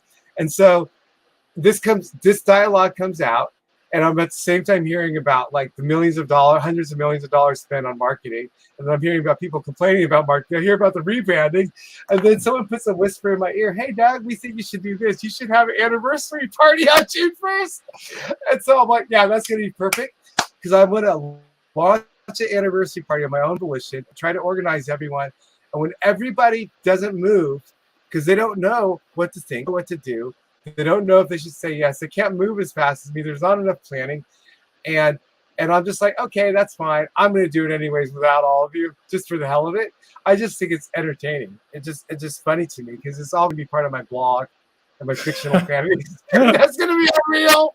They're going to be like, is this real? I'll be like, yeah, it is real. That's cool. Well, this has been fun. I had a great time coming on with you guys, and it's a great celebration, I guess. And glad that you did this. So I hope that next year there'll be another one, and hopefully we'll get some, maybe not monetary reward for all this, but I'd like to see the technology get to a level where it just has a little bit more recognition and it can actually be used, and hopefully the documentation's better so I can build on it. But it's always great talking to you, and it's nice meeting you, Douglas. So you gentlemen have a good evening, and hopefully we can do it again sometime soon. Yeah, thank you so much for popping in here. I wasn't sure if you're going to. I know you mentioned you were thinking about it, and I'm really glad you came in. It actually was a perfect time, honestly, because we've had sort of like a shuffle of different people and different topics and stuff. And having Douglas here and Oscar was a perfect fit for your popping in here. Because I know Oscar was really happy to see you come. I'm sure he was. Yeah, I'm sorry, I'm a little tired. Usually I have a little bit more to add, but I'm exhausted. I'm not gonna. Yeah. I'm gonna be honest with you. I'm exhausted. Yeah, we've been sitting here talking just the last 2 or 3 hours at least, right? Yeah, but I'm exhausted not from. I usually love to talk to you guys. It's just I'm exhausted from class. Well, finish your classes, man, and we're like let's seriously though. When you finish your boot camp, let's schedule a time. Let's do and all, not just me and you, but let's bring in Douglas, or maybe I'll bring in Eric, so we can all hear your story and they can ask you questions about what you learned. Yeah. Like that would be really cool. Go staff. All right, gentlemen. Have yourselves a good evening. Happy anniversary, guys. All right, happy anniversary. Take care. Thank you. Peace. Hey, that was sweet. Yeah, man. Nice little surprise here at the end, huh? Yeah, I guess I didn't really know like his tech background. Because there's another Felix too, right? No, that's Phoenix. Oh, okay. He was the one that was primarily involved with the hackathon organizing. And he told me the other day that he didn't really feel it was being fully supported by the ENF, so he just gave up on it. Or not gave up on it, but I'm not, just put less effort into it. Was he getting funded by the ENF for that or no? No. So where's the funding coming from? Well, it was all sweat equity. He just did all this research, put all this planning together, looked at all these different options, put almost like a pro forma together, and because basically he's retransitioning from a electrical engineer to like a coder. Okay. I'm making EOS popcorn. Oh, that's hilarious. I love it. It's hilarious. Wow.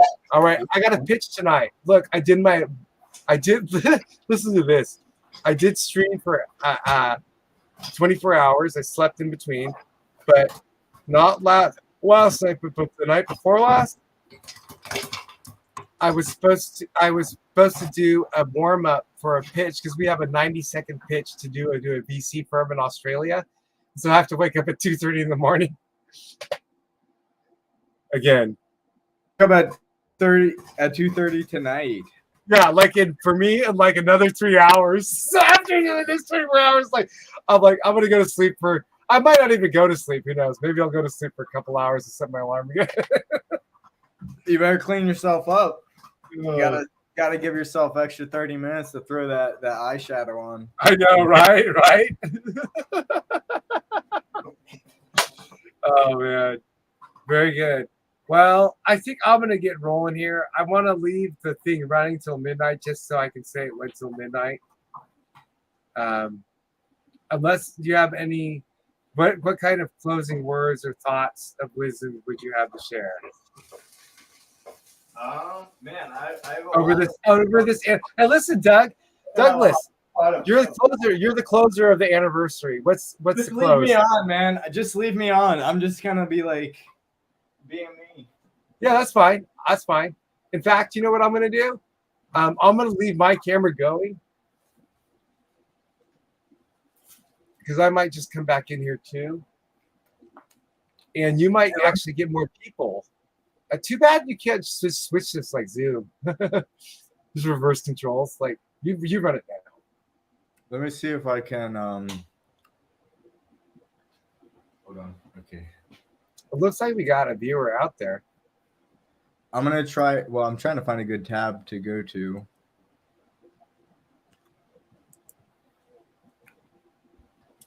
Maybe I think I can change this tab, right? But that was actually a nice balance for us in terms of having like a spiritually oriented talk earlier in the day, and then a coding sort of talk later in the day. Yeah, and I'm glad you said that because there's one idea I wanted to get out, but I didn't get to, and it's about everything. Yeah, please. So I had this sort of thought pop into my head after redigesting this whole idea again.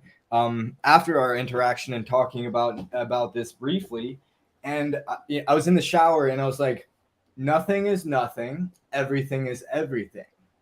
You know, like I just remember like that simple way to put it, like nothing is nothing, the non-existent nothingness, which creates everything, which is everything because of fractals. You know, like everything is connected to fractals. But you know, what I come to realize is if you try to break down everything, first off, if you don't break down everything, you can never understand it.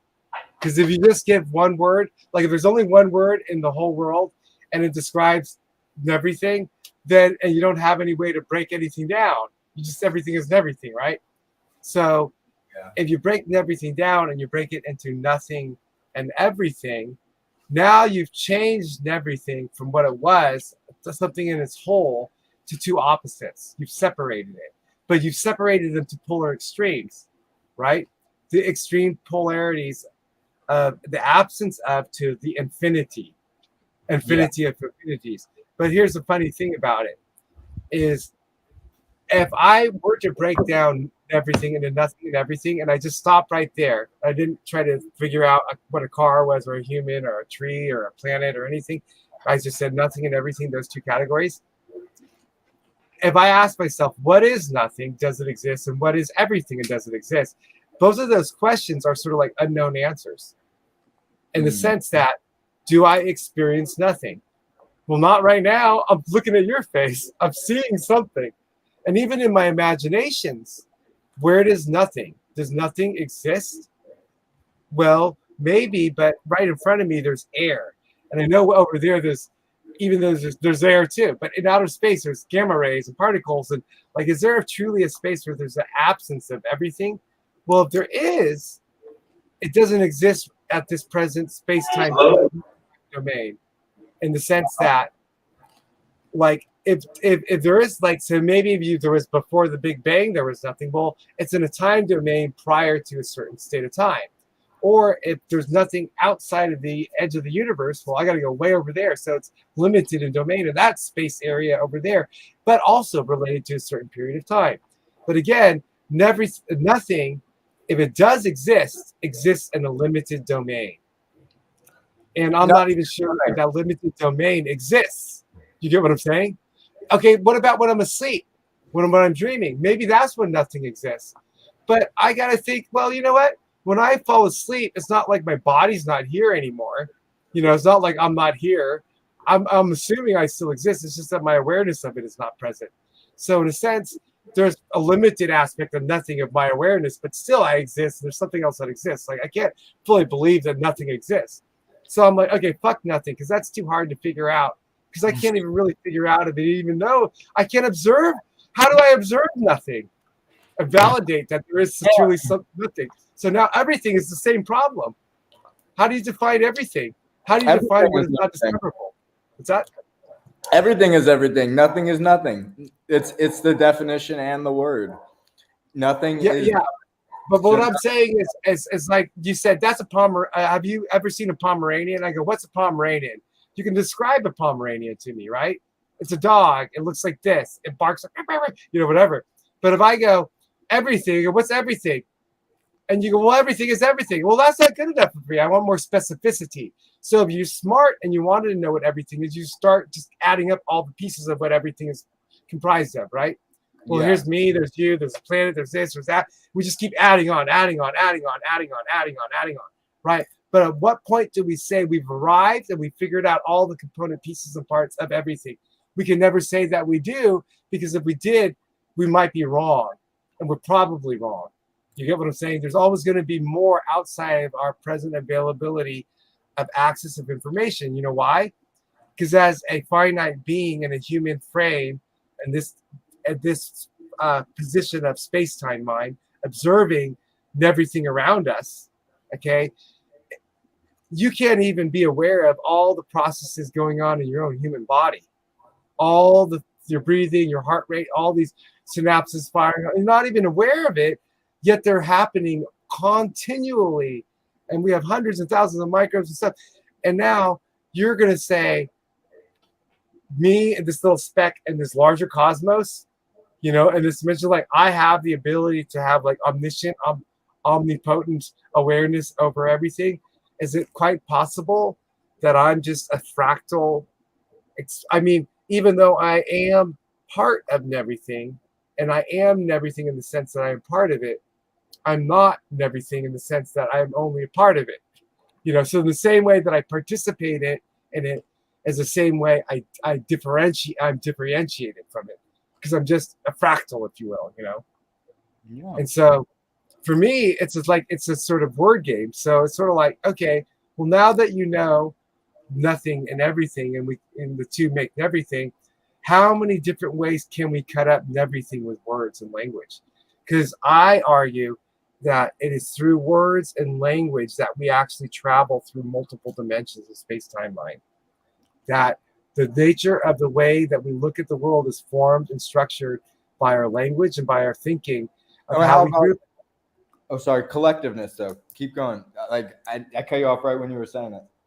Well, so basically, collectiveness is sort of like, it's just sort of like how energy can like energies attract and repulse, or they jive or they don't. And so the way I look at it is that it went back to what you were talking about, like with Heisenberg's theory of uncertainty, and like, is the cat dead or alive in the box, to where with the fundamental nature of what we're experiencing is that our position relative to everyone else's position is unique. And so anything we objectively observe outside of us is observed, even though it's the same thing, we're all observing it and interacting with it in a unique way. So if you think about people like in a snapshot in time, like I'm here, you're here, so you're looking at it from this vantage point, I'm looking at it from this vantage point. So I'm looking at it and it looks round, you're looking at it, it looks square. But both of us are correct, because from the perspective I'm looking at, it is round. From the perspective you're looking at it, it is square. But that doesn't take into account the mind factor. And because space time, like if you take a snapshot of time, you're sort of like saying, it's this snapshot of time. So when you say, let's open up the fourth dimension of time, let's assign Douglas Butner, like you're right there on the screen, but you're also physically somewhere else. That's you, Douglas Butner. Who is Douglas? But you're right there. You're that person. But that's in space time in a snapshot, but in space time in the sense of the extended you. There was a beginning you when you were born. There's a future you when you're going to die. We don't know where the future you is going to end up, but that whole thing over time is Douglas Butner, and it quite might be possible that Douglas Butner doesn't even end at when he dies or begin at when he was born. He could be a spiritual being that has an interconnection and an essence and a life that extends beyond this domain of this physical bound Douglas Butner in this body. But so when I think of space-time, and then I push it to like, if you're a third dimensional being, you think you're Douglas Butner, and the day yesterday you think you're Douglas Butner, and the next day you think you're Douglas Butner. If you're a fourth dimensional being, you'll realize that you're continually changing, and that the Douglas Butner and shifting and moving, and then your moods are changing, and you realize that. You go through emotional outbursts, you realize it, you change. So we're constantly, as time passes, we're going through this, like there's multiple Douglas Butners. There's a higher energy, higher awareness, there's a lower geners, and all these different Douglas Butners are this one meta Douglas Butner, but in time, how it expresses itself, different aspects of it come to the forefront. And it's all organized by language and thinking, because it's the constructs of language that allow us to interpret the world around us, that motivate our understandings and our desires and our behaviors. And I really feel as though this conversation that we're having now is something that like I anticipated and expected a long time ago. Like from the second I met you, I was like, that's why I fell so much in love with EOS. It was people like you. Like I was like, look at this guy. He looks like a hippie. He's got a beard, long hair. He's like smart contract coder. He's teaching consciousness stuff, you know, and then just the way like I said, oh, you had me at Druid. Once you said Druid, I was like, dude, I love this guy. Like I love him because I'm just all like, first off, you don't meet many Druids. You get what I'm saying? And second off, you don't meet many Druids in like a coding environment. And thirdly, there's a lot of Druids that don't realize they're Druids yet. You know. I know. I understand that. I get that. I get that. You know, with the I get that. But see, what I'm saying is that when you say Druid, I get it. I understand it. I don't. But there's a lot of other people that are just like, you know, they're oh, you know, like what does that mean? Or you know, that's like fairy tales. Like, are you talking? Oh, you're channeling now. I hear you have channeled raps. Or are you getting your channel coding advice from your aliens or something? You know, like you know what I'm saying? It's like some people can poo-poo that. You know what I'm saying? Yeah, no, like definitely. I mean, aliens probably are better coders than we are. So who am I to think that my ideas come from this measly or this this stinky flesh vessel? We'll say. So I want to make you a teacher, instructor, and part of my Web3 university. What? I said I want to make you a collaborator or teacher or instructor in my Web3 university. Well, you better put it on like Skillshare or Udemy or something. Well, I want to develop. Well, honestly, okay, if you make the content, because like telling me a professional teacher like to make free content isn't. No. I want to incentivize it.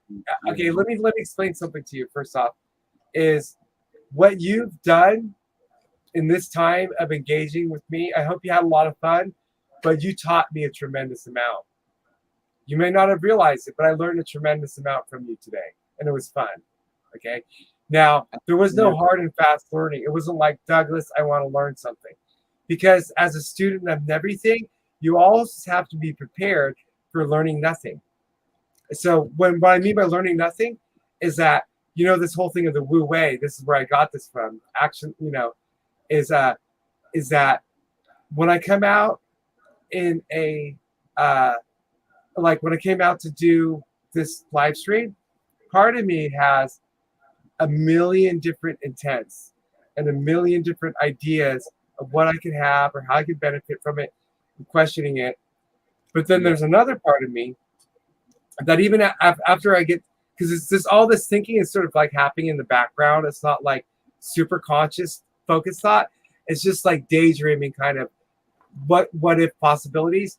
At the end of it all, I just don't really care what happens. Like I have no expectation to where it's sort of like if you're going to start a business and you didn't really have any expectation, that probably be most people think it's a bad way to start a business. It's just like listen to what Phoenix is talking about. No vector, no direction, no metric, no measurement. And so for me to say I do everything where I'm literally like one part of me could care less if I just completely failed or it didn't work out and would not be butthurt about it at all. At the same time, I'm coming out like I'm trying to do like this massive amount of just crazy stuff.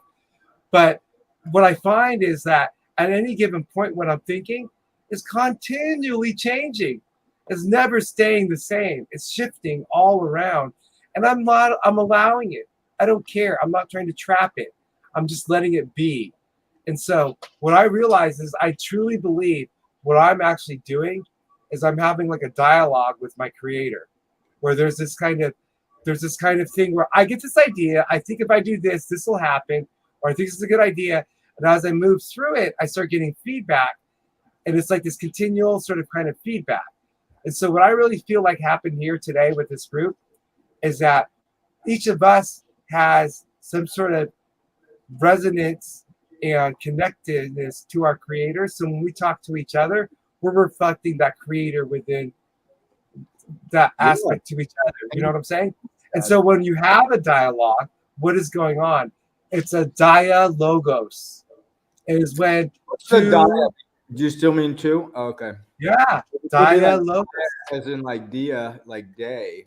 So when you first said it, I was like, Let's look up the etymology of the word dialogue, because I'm pretty sure dialogue is actually made up of dia and logos. I meant like you. What does it mean to you? In your I just made it up. I just made it up today because I was witnessing what's been going on in my last month, or not month, the week of my life. The last week of my life, I decided. It all started from, I want to share these videos with you too if you're interested. I started with Operation Rescue Bernie because basically my mom died. She died with Alzheimer and memory issues. And, and it was like, I hate to have medical system. And she immediately after going to the medical system never came out of it and died. So my very good friend, who's like my father figure with Pool, is going through something similar, but it's like he's trapped in this medical situation. So like now I'm out to rescue him and get him to live with me in Oklahoma, and I've got like my friend helping me, right? So this all happens like around the same time that I decide to do this 24-hour stream. I have my friend involved, and it kicks this thing into high gear to where like there's all this stuff going on when I'm like super busy, okay? But what ended up happening is with my friend Bernie is his name, with my friend Dave who's helping me, and with my one other friend Carla, the three people in my life that I haven't been like the best friends with over the years, but I've been closer to more recently. I am now realizing like I'm a man, I'm a mission, I have a purpose, I know what it is, I know what to do. And part of that knowing is not knowing. Part of that is knowing that I have a self-bootstrapping process of discovery for my creator that leads me further down this process. So even though I don't have all the answers, I know how to get the answers I need to get when I get to that stage, but I'm not at that stage yet, so I don't worry about it. And so what I found myself doing is, because of my belief system, I have convinced myself of this notion of the convergence of consciousness and that creator and creation and AI is merging. And my interactions with people, I'm imagining myself as an AI program, because what I'm trying to do is I'm trying to design the best AI program by imagining myself as an AI program. So in order to write the program, I have to figure out what am I doing? Because a lot of times, like when I act and when I speak and when I react, I don't even know why I do. It's just instinct. It's intuition. But behind it, there is actually something going on. There are considerations. There is this dialogue that I don't really become fully aware of, because your best intelligence from God is often subconscious or unconscious. But it's through the meditative state of deriving out awareness, of looking at it from all these different ways, to where you're wanting to come to this true understanding before your creator, an authentic, genuine way, and having that dialogue is with yourself, but it's with the creator, because there's a part where when you start, it's sort of like when you become God and you think you know it all, to where you're trying to have that dialogue with the creator, but you really have a dialogue with your own ego that's bound, and not able to having a dialogue with another entity that's presenting itself as God. Right, exactly. Quite possible. So so what I realized is that this dialogue word to me is like, there's a capital, like when I write my name, Witzwalker Wu, I use upper lowercase in a very specific way for a reason that I attribute a meaning to. And so, but each time you do that, each time you distort the message, then you make it harder for people to understand. Like I'm a pretty conscious guy, and when I look at your thing, I don't investigate it. Which is fine. But see, this is perfectly fine. And I'm just emphasizing, like, this is the counterpoint or the counterbalance weight that you need to understand, like when you're developing a system or trying to publicize it, is that you're going up against everything that everybody knows, everything that everybody already knows. So people are going to automatically, think certain things. And I think, I love your ideas, and it's nice to dig into your system a little bit, but I definitely think that there needs to be a little bit of brand, or a little bit of a easier to digest. Okay. Let me respond to that. Brand. Okay. So what I say to that is, you're absolutely right. Absolutely 100% right. But guess what? The time is not right, because what I'm doing is I'm creating, just like this live stream. Look at us. We have one viewer out there. We covered a plethora of varied topics, which over the course of time could be released to the larger public, that are gems, gold, right, of information and dialogue that could spawn. But for the most part, it's buried. Probably no one will ever see it if I don't do anything about it. We sort of have to go out and dish it out to people, right? But see, the last thing you want to do is go force feed someone that doesn't want the food. Yeah. Do you know what the best form of marketing is? Brian Tracy says the best form of marketing is when you convince in your prospective client or customer that they're more lucky to have you as a provider of service or product than you are to have them as a client. So the way, one side of it is, like, if I try to go give away, I know everything, I try to tell the world, and they don't want it. It's like giving your pearls to the hog. But if it's like here, I'm like, man, like, get it. I got something really special right here. Oh, I can't tell you about it. It's that sort of like, that's because what I'm doing is like an occult magic trick, where I am intentionally confusing people. I'm intentionally not revealing it all, because they're not ready to have it revealed. But that not revealing, was that? What are you going for then? Because we're having this conversation based upon the assumption that there's a message that you want to spread. But let me explain. Because it might not. Let me explain to you why. I want to unfold it all through my blog, fantasy fiction, book, movie, the whole shebang, which I want to write in every story, which includes your story too, everyone's story. And so to do that is going to take a long time, and I'm going to explain it with very specific clarity, just like you're asking, but I want to do it in the narrative according to the sequence of how I experienced it, how I came to arrive it through that story. So if I jump ahead to the end, then I'm sort of like, I'm like telling the punchline of the joke, before I ask the joke or something. I'm like, maybe it's not a good thing, because maybe there's an immediate value to this system and I shouldn't waste any time, sharing it. But there's actually a creative, artistic side to it that it's not about, to me, it's not just about smart contracts or solving problems or this or that, but there's like an artistic expression of what I want to do and how I want to reveal it that mirrors ancient traditions and mythology and the occult revelation, how revelation actually occurs in sort of like these degrees. And so the way I want to do it, Doug, is I want to make, like, can't wait till I release this on Witzwalker Wu, Doug's Not So Secret Society. So basically, it's just like you can be part of it. It's like it's sort of like I learned how to be like the occultists. We need to keep everything in secret.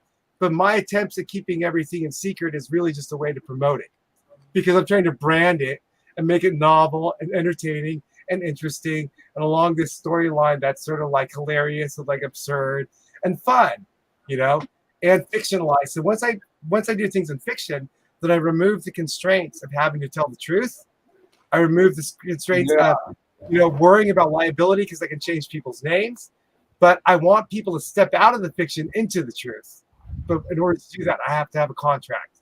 And also like for me, the whole fiction sci-fi thing, like I feel like I guess I don't trust my channeling, and that's why I don't share my channeling. But like I feel like if I know it's fiction, just like if I know I'm making rap music, like freestyle that doesn't have to be like real, it gives me that artistic license to then create what's really on my mind, which ends up being more real than what I would have created otherwise.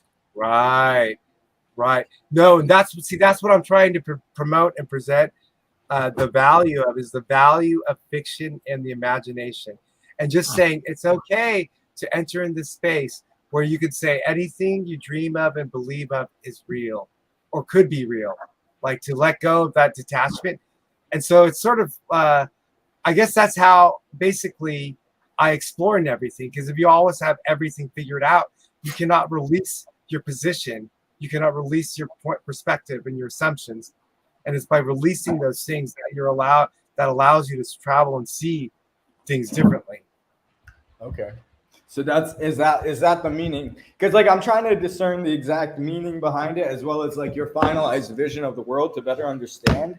Okay. So the meaning of nothing of this never thing, like the value of it is through nothingness, through really this, I guess, pause or whatever, then we can create anything. Is it something along those lines? Not so much that, but I guess part of it, I explained to Jay Taylor because he brought it up, because I made this post. I don't know if you caught it. It was like something about the idea of putting Jesus on the blockchain. Like, is that a good idea or not? I was thinking, should we put Jesus in or on the blockchain? And what does that mean? Is that a good idea? And the reason I said that was what I felt like Fractally was missing was a spiritual or human component. And okay. And so when I said, and I don't really mean to put Jesus on the blockchain, but Jay took me literally. Really, all I wanted to do was say something controversial that I feel summarized a sentiment that I feel would be of value. Because if I said, let's get everybody on the earth to discuss this, we're gonna have arguments, because people always argue about Jesus and who is he God? Was he man? Did he die for his sins? Didn't he really live?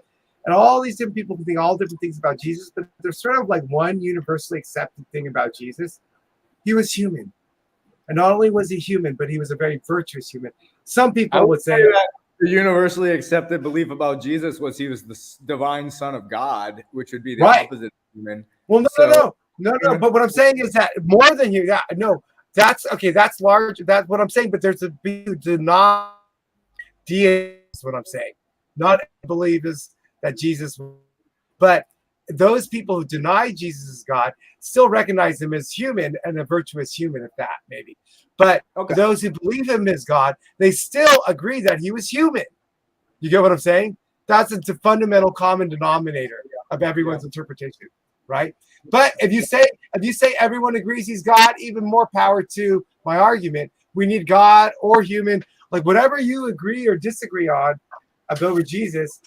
That the thing that Jesus represents is sort of missing. But I'm not literally saying we need to be like Christians and worshipers and like tokenize Jesus or like tokenize a Bible or something. It was a metaphorical language that I was using, because I like to say things that are challenging of controversy just to get people to think, just to get people to question, like, what does he actually mean? Because a lot of times I don't even know what I mean. But I'm just trying to get people to challenge their own thinking or just push them out of a comfortable space. When it comes to that language came out also because of the concept of Nevri King, as this whole notion of Lord of Lords and King of Kings. because that's used in the Bible twice. Jesus is one of them, but you know who the other one was? The king Satan? Nebuchadnezzar, the king of Babylon. Who See, was when what, you the son of God or what in the Bible? Daniel in the Old Testament called King Nebuchadnezzar, "You, O King of Kings, you, O Lord of Lords, and you, O King of Kings." And that time period, that title, Lord of Lords and King of Kings, was very popular and used amongst like the Assyrians and the Babylonians. He was not the first. It was not a unique title. Okay. Okay. Yeah. But the interesting thing is that if you understand the occult and you understand the claims that are behind some of these things, is you should understand Job, and you should understand the fact that God, that the authority of Satan is under God's domain. Yeah. You get what I'm saying? Like, Oh, yeah. Satan can't do anything that God doesn't allow him to do. Well, Satan is referred to in the Bible just to mean anything evil, but like people use that, and Lucifer, which is an actual angel, that fell from heaven according to the Bible. And like the Lucifer experiment, in my knowledge, is basically it's valuable because it's doing the same thing I was talking about earlier. It's separating to create new possibilities, right? But of course, it's still within the governor. It's still within the galactic consciousness.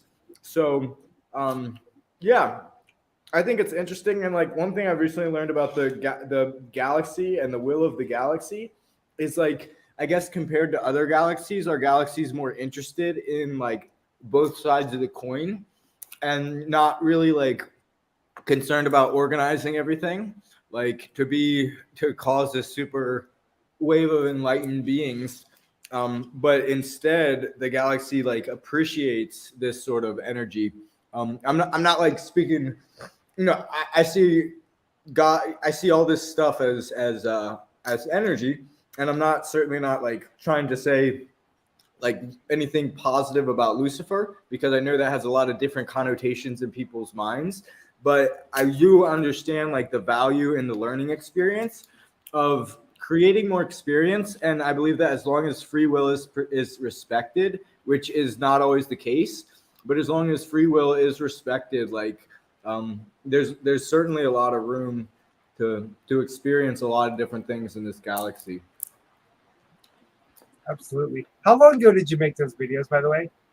During COVID. Yeah, I remember I was all checking all. I was all over the place, checking you out, and I was all like, man, this guy is very multidimensional. So from the very beginning, I was all like, this guy is like, of all the people I know, he's like more multidimensional than me, like outwardly, like it's very apparent. Yeah, by man. far, it's cool. And then I was just like, I always laugh because I like to tell people, I like to say druid. It's like when I talk about you, I'm like, yeah, he had to be a druid. I was like, like how many programmers do you know that there's something named druid? I'm like, I love that. Do you know what it means to be a druid? No, tell me. I don't care, but I want to know. I mean, I'll tell you, but if you don't want to know, you don't have to. No, I do want to know. I see. I guess what I let me say this. I don't care in the sense that, not that I don't want to know, but I don't care in the sense that I have an intuitive sense of what you mean, and the name is not offensive to me, because I think that a lot of people project out what they think that means and they don't really know what it means. So the I don't care is the I'm not caring of the I'm not caring over the label that creates a stigma of veiling the understanding, but I do care in knowing. But the fact that you just say that excites me so much, that you're just willing to be so out there and say that I don't even need to go any farther to investigate. I'm tickled pink inside already, like just laughing, So you brought up like, there's something about it could irk people, because druid to a lot of people means a specific religious thing, as well as there are druidic orders that are still running in this thing. So one person might say, I'm not in a druidic order on this planet. or I'm not in one of them ones that they know about that was founded by a human in England. I think they all were founded in England, at least the ones that are surviving today. So, long story short, a druid was first described by Julius Caesar. The only written account that survived, according to like mainstream history, one of the best records was by Julius Caesar, and he sort of painted a picture of them as negative, as was his political leaning. But he said they were important religious people who advised the king and assisted in making decisions, as well as performed religious rites, religious ceremonies. And he says they did human sacrifices, like burning people alive and things like that. So that's another stigma thing. But a lot of people say that that's not true. It's pretty accepted within history that the Druids probably didn't burn people alive.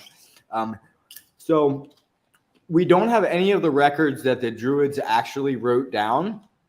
A lot of the sort of story is that they passed everything from person to person down the line. And this process of becoming a Druid takes 18 years. And I've honored that. But this process was basically a mentorship. Each person has to first start at the age of 12 or sometimes younger, and then have their whole sort of life be involved around this training system of learning to work with this energy of the planet, particularly working with the energies of trees, working with the energies of plants, working with the elemental energies, wind, air, and fire, as well as performing most of the important like government type tasks. So how do you learn to be a druid? Can you have to meet another druid, or do you get to read a book, or how does that come about, that learning process? Yes. Yeah, pretty much. The way that most like human druid orders work is that you study under somebody, but they all came from the original druid, which came from, I believe, a planet in Pleiades. I could be wrong about that, but it was the primary spirit, like people call Merlin. They say like Merlin. I don't know if there might be other names for like the first druid, but basically a otherworldly being that probably looked very similar to us came to the planet, and either through incarnating naturally, or I'm not really sure, but started the druid order. And this druid order then like got sort of taken over by humans, because it's not human, if that makes sense. So everybody in the druid order is a druid. There's lots of other words for it, but it's basically an order that exists on probably every planet with voluntary guardians of free will and light, voluntary people who have chosen to work with this energy, who have like decided to give up certain things and in order to better serve, right? So I have been training personally with like, without really like knowing what I was doing. I basically like made a promise when I was 12 years old, or maybe a little bit younger, but around the time that I should have got my Harry Potter acceptance letter, I made a promise that if I ever was given any powers or started to develop any sort of energy work, because when you're a kid you think it's like magic powers or whatever, but I would practice every day and keep along this path. So I'm a druid because I have learned that I have studied under a druid, and that the person or the being sort of teaching me this energy work for the past years is a part of this order, and a part of the original order, right? So the human orders are started by real druids, because a real druid can be anybody at any time, and they can connect through the desire to serve. So how you connect is, or how you become a druid is, you send a message. My version of a druid is you send a message to the universe and you ask for help. You ask for help to complete a mission, which is a mission that is part of the druid mission of protecting free will. So if you send the right sort of desires into the universe, different entities will come in to connect with you. And you could think you're connecting with a druid and being connected with somebody else. You could think you're connected with somebody else and be connected with something. So it's important to get clarity about who you connect with when you start connecting to other beings. But the order that I work with is like basically free will guardians. And we do different things. I don't really work with anybody too much outside of this planet, but like I get together with them and we share information about specific things to share at specific times, specific focuses, sort of like collective visualizations that we do for Earth to sort of like heal Earth and sort of things like that. And my specialty as a druid is I work with trees. So my sort of mission here, part of it is to learn from and to share, to bring the tree energy through my heart and then pass out the human energy into the tree so that the trees through the fungal network can better understand and better integrate with human consciousness to sort of help us to suck out these things that get stuck within us. Very cool, man. Very cool. That's my crazy rant of why I'm a druid. That's awesome. I just think it's so novel for me to be able to meet people like you, because I just never would have met anyone like you in my town where I'm at. Well, you too, man, and I appreciate your energy too. And I'm I was secretly thinking I'm gonna try to keep you here to 12, just so you'll later. Honestly, I'm like looking at the time. I'm like, am I just gonna go all the way to 12? Oh man. Yeah, I need to get some water though. Yeah, get some water. Take a pee. I always wonder, like, I don't see people like peeing or eating or stuff. Like, oh, dude, impolite. I do it. I don't mind, like, in these meetings and whatnot. And this live stream, it's been rough because, like, generally it's pretty much. I mean, there's been a few times where there was some dead times. I just had videos running, but it's been pretty. I mean, it's not like it's busy, but when you have someone that wants to join the stream, they want to talk, they've been very engaging and quality discussions. And I'm really so jazzed that you got to meet my friend Eric. That was really cool. Eric seemed cool. I didn't get to see his face, but he seemed real cool. Yeah, and so I don't know. I'm dreaming that, like, I'm feeling a good thought. I just have this idea that where you're at and what you see and where I'm at and what I see, and like Samira and Jay and Eric, there's a kind of energy that I think we all share that might lead to something in the future that involves a collaborative work or project. You know what I'm saying? Because I really feel as though you're someone who not only has the same type of values and kind of mind of solving problems, but that you actually have the skill sets, the technical aptitudes and stuff, to where it's just like, for me, coming into EOS, it's like I was everything but EOS when it comes to technology. It's like, even though I didn't know it or own it, I always felt like I could learn it. But when it came to blockchain, I'm just like all thumbs. I'm just like, oh, I don't get this, So for me, it's been a really challenging experience just trying to come into this ecosystem and, make some sense out of, get my bearings or whatnot. Because in some levels, I sort of like learning. I started trying to learn complex things too quickly and not even learning basics, like the difference between like a public versus a private versus, like a hybrid, and, because going back to those trainings, I started explaining just all the different kinds of, just the fundamental basics. And then I come in here and then everyone's talking at this level where I have no definition of terms, trying to figure out just what the words mean, but I don't. But everything is at such a high level, it's not a good way to like enter into it. So it's been interesting. It's for sure. It's been interesting. I wanted to ask you about the Cherokee. Yeah. We sort of touched on that a while ago, and that was a big reason I wanted to have a call with you. Yeah, we never really got to get into that. Part of my motivation is trying to get on the phone with you, because I want to hear more about. Yeah. Okay. So, like, I guess for the stream, you told me something about how the Okay, I want to play something for you. Okay, I got it. Let me see. My thing. I thought you were going, so that's why I was just like, all right, I'm just gonna leave videos up. And then Well, I was planning on it, but you're asking me something. I'm feeling motivated to. I need to stop my screen. There you go.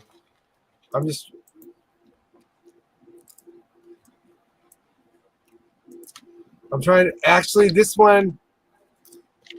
Okay, here it is. Here it is. Listen to this. In fact, this is Andy Mack is the guy who got me into all this because he introduced me to a guy named Dwayne who has a DAC on UT1, and it was him I learned about EOS. But oh wait, hold on. Which one is it? Dang it, I don't know which one it is. But basically, it's Rolling Thunder. I started listening to. These are the last, what Andy calls the last two of the. And I don't even think he was Cherokee. I'm not even sure if he's Cherokee. I can't remember or not.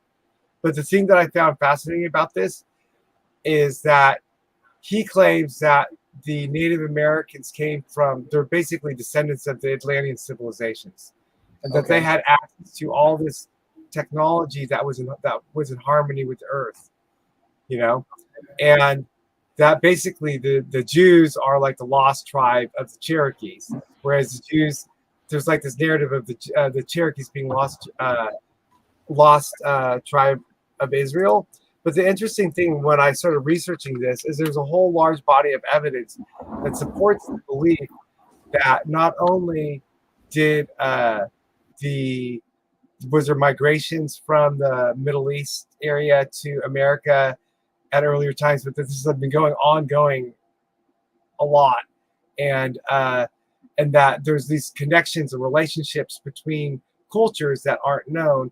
Like, for example, this happens over and over and over and over.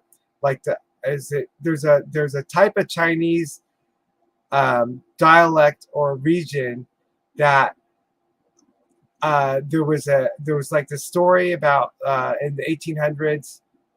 You know what? When I build my university site, I have all this stuff bookmarked, and I can just build it into. And I don't want to have to go looking for it because they're not like some of my bookmarks are archived. I have so much stuff, but basically, that like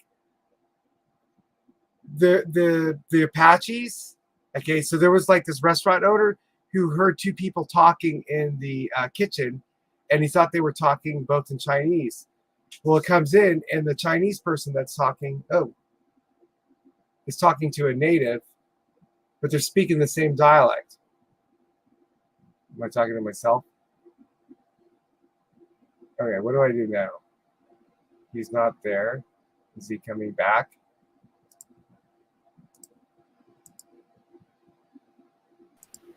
Sorry about that. I was trying to put back the Dance of Peace on my screen, but I accidentally closed the wrong window. Or you can put it back. I don't care. All right, I'm gonna put it up. It's just nice to watch people dance. Yeah, that's cool. I like that too. So there's a lot of people throughout history, Cherokee people, who have claimed throughout history that they were descendants of the Jews, and that this was actually something that was quite like more commonplace. But that like all this history has sort of been erased. And so when you talk about the Pleiades, by the way, I don't know if you ever heard of the book Living Library? I think it's called The Pleiadian Agenda. Have you ever heard of that? Nope. I came across that book in Alaska, and it's so bizarre. I don't know how to say about it, but the whole thing with like, I don't know. Have you ever heard of like Saint Germain or Sunanda and like these star systems and all these different things? Well, the New Age stuff related to back in the day, there was this person or entity called the Dove of Oneness, and they were talking about the reset, the economic reset, and like the Galactic Federation and the spaceship, or I don't know. It's like Lord Sunanda, like it's Jesus in a spaceship, or I don't know, all this weird kind of stuff involving aliens and ascension, and basically like the Pleiades, our future self communicating back and all this stuff. So the weird thing is that when I first read the book, it made a lot of sense. Like I could understand the thinking to where it made sense, but it was sort of like very fantastical. And then as time would go on, I would learn more and more and more things that would seem to make the story more plausible and be supported by larger bodies of evidence. And then when I got down into the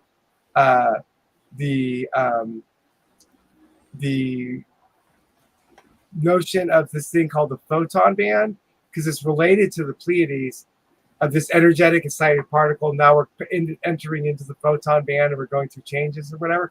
It turns out a lot of these things are real, it seems. Oh, yeah. Like I've actually studied the science that supports this, and so I actually really want you to watch the Ishtok Bentov from Atom to Cosmos video. I'm trying to, and it's in one of the messages, like it's like the second or third last one. But what he's describing in that video is sort of like what I sort of believe is that this druid thing and this, like, how like a lot of details of like that the gods and descended, and then like I don't know if you got into this bicameral mind stuff. It seems like some of the Fraxley people are into that. That there's this notion that like that these spiritual beings and these communications that happens at this channeled level is actually form of a higher level of intelligence, a higher level of organizing information, and a symbolic enfolded level. And so in that same token, it's sort of like a lot of what I'm doing with my language, where at one level it's very simple, but at another level there's internested complexity that can only be revealed through sort of an unfolding. But you can't unfold what I created because I made it. Because remember, you're talking about the genius versus intelligence. Yeah. I had the intelligence enough to recognize the intelligence in another, and I had the genius enough to take all those intelligence and put together in a novel way. But it's really just the same intelligence, but I'm just expressing it in a new way. And so I'm trying to create a new language and a new way of, and so to me, it's sort of like, is it genius actually, or is it intelligence? I think the true genius comes when it just comes. And that's what I'm saying? Like, I guess, like, to me, I see us as so much more connected than we realize. It's not even a question of, like, are you receiving messages on a day-to-day basis? Like, every person is. We're always connected to our higher self. And our higher self is a collection of different versions of ourselves, and different soul collectives also have, different souls as well. And I think like one of the things that's happening now is like we have a lot of these reincarnating souls, these soul groups, which have sort of been around probably in various areas doing various different things. And that they're all, people have been saying this same thing since the 80s, but like they're sort of slowly incarnating and sort of completing the same like general work that was done around that time to set up society again, because why did they need to set up the society in the first place? Because of cataclysms. So like I'm not saying that we're getting ready for a cataclysm, but I think that we're getting ready for changes. And that these what are you sharing on your screen, by the way? Can you share that? I see it in the preview thing, but you gotta get in. I accidentally like I gotta add it. I'm sorry. Okay. There's the dance of peace. I'll go back. This is something we did a lot in the community. Oh my god, that's the guy. This is actually, that's funny. I've been to this guy's house, this guy's place. I'm not sure if this is actually it, but I don't think it is. But this guy Adam, he has a nice little community in Peru called Tierra Langla. And one, I guess, general theme about everything is we always do like a dance of peace. And there's a lot of different ones, but I think they do come from like actually the Judaism culture, kind of as a side note, because I wasn't really trying to weave that in. I was just trying to show people dancing. But he's Jewish, and like these are, I guess, really old dances of peace. Nice. From a long time ago. Very cool. Very cool. Yeah, I guess not many other people are doing the dance of peace if that's the first one. Hey, I want to show you something. Can I share my screen? Yeah, sure. So remember this thing? So I just saw it pop up in my thing. Oh yeah. Because the funny thing about this is I just wanted, it's just like your repo. It was like not a huge deal what I did, but it meant so much to you that someone would, take advantage. Because I was like, man, you went to so much work to do this. I want to contribute to this. And so when you're all into fractals and all your art and stuff, and I love that, the thing I was running earlier today, that milk drop plugin or whatever. And so I was been wanting to just try to apply that to a song. And so I have this it's like a guerrilla way to play it. It's like I just record my screen while it's playing so it'll react to the music. But I really want to figure out how to like put it in like not like it's like there's a difference between holding a camera up to a screen is what I feel like doing versus having the thing render out like the right way, and I just don't know how to do it. But for me, it was just like I just wanted to be able to do something that would like be something that you would like take a look at and go, huh, that was cool, or that was different, or I didn't know about that, and do it just really quickly because I don't really have that many tools at my disposal. I thought to myself, oh, I'm going to do this, and I'm going to see what Doug thinks about it. Like, I bet he'll get a kick out of it.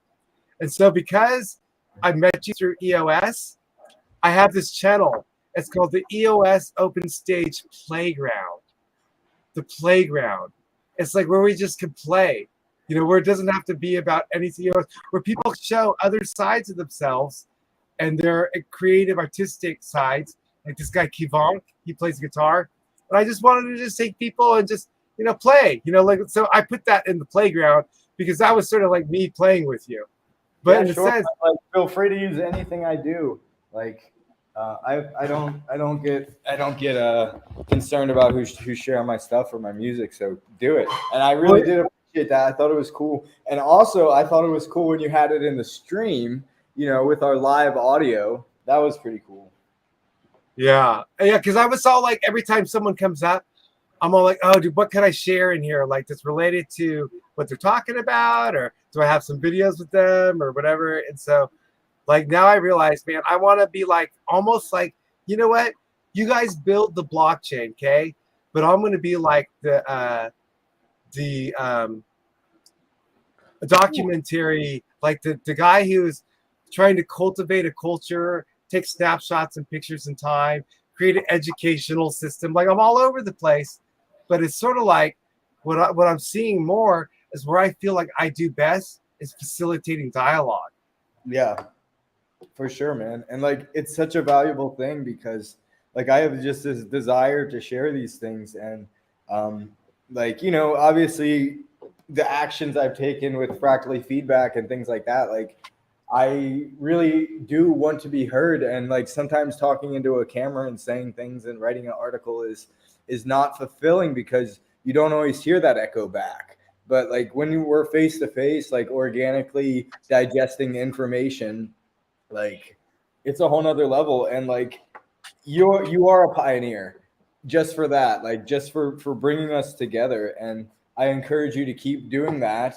And you're more than invited and welcome to come to CXC Tribe because like, or stop in, like, because that's what we're trying to build is like, we're trying to build a culture that's spontaneously goes up, right? Like nobody asked you to do all this stuff for EOS. There might be a suggestion within Fractally, but as far as the specific stuff, it doesn't happen.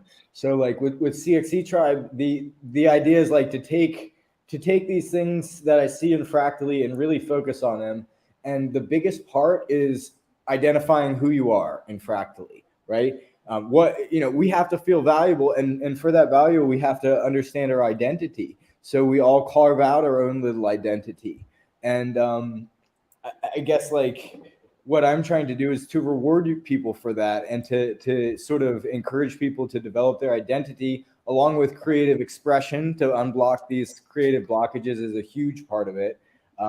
So like, I feel you, and I hope that people like you join our tribe, because I feel the passion.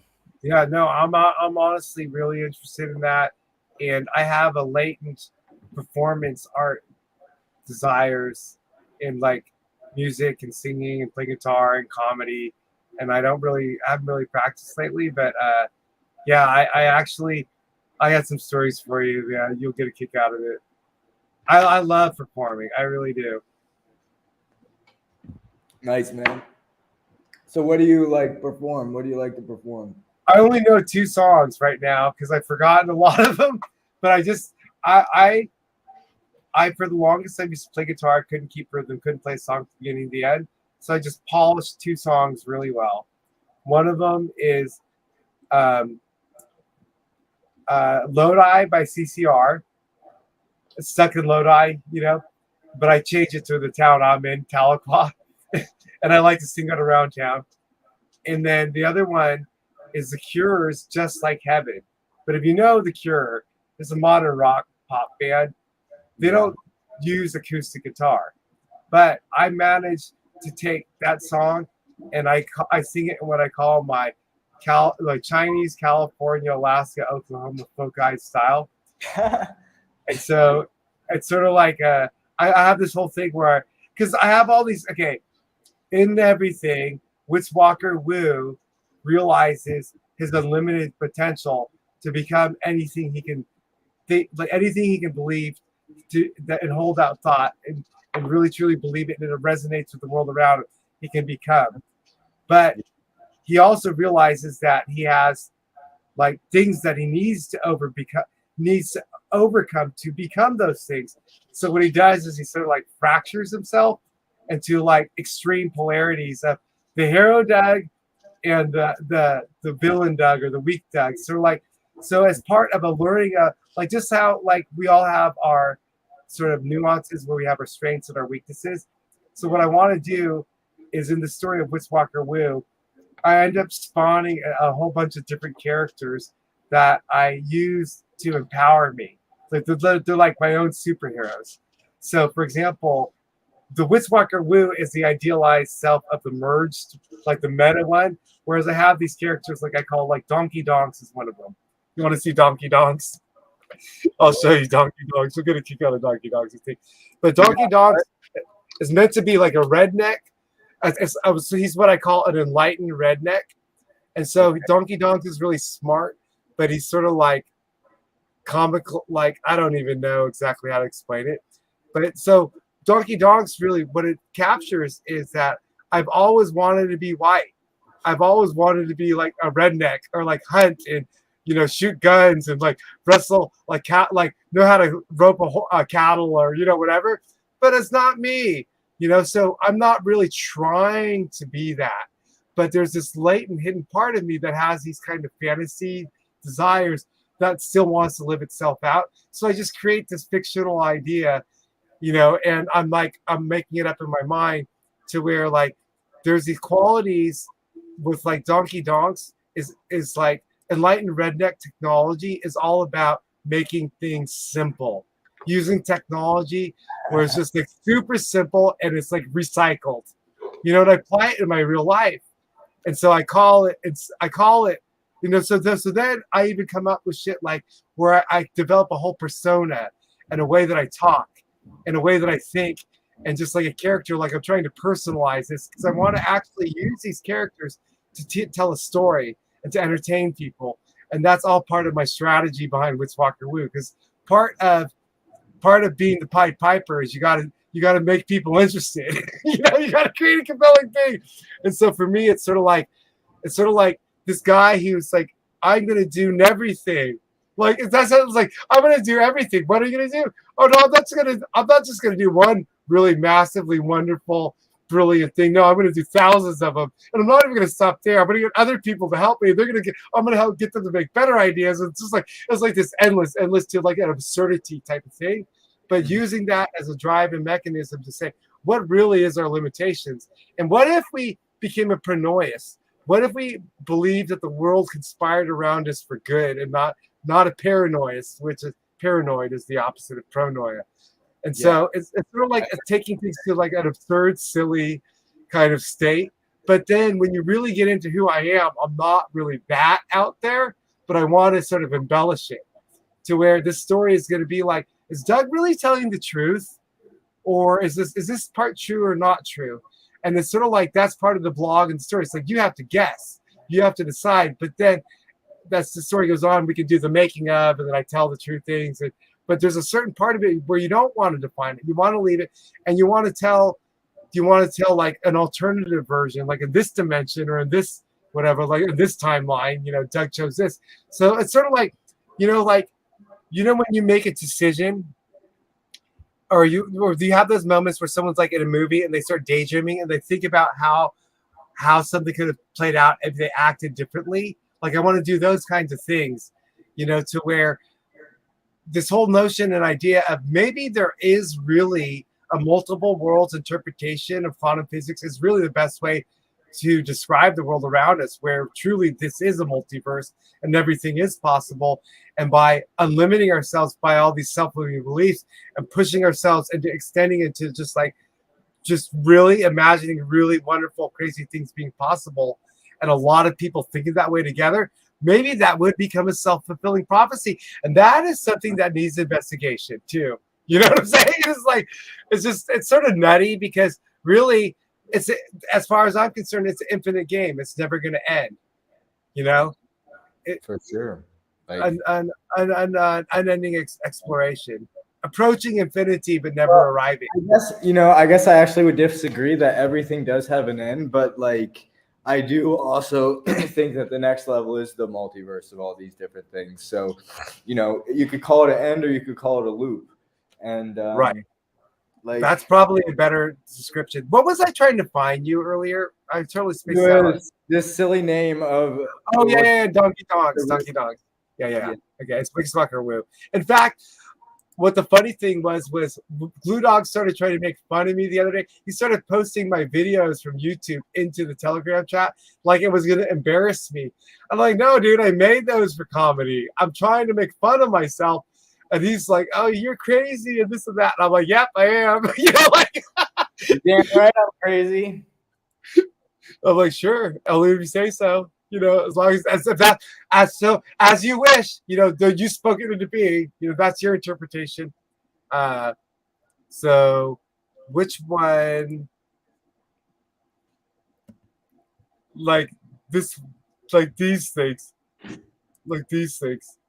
This one is Donkey Dogs.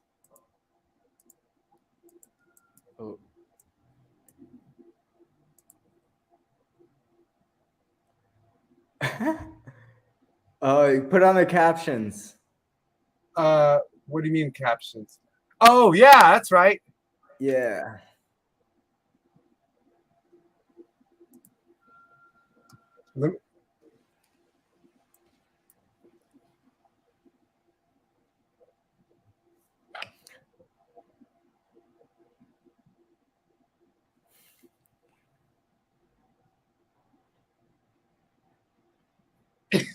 I'm like, imagine you talking in my mind. Is this really what it says? See?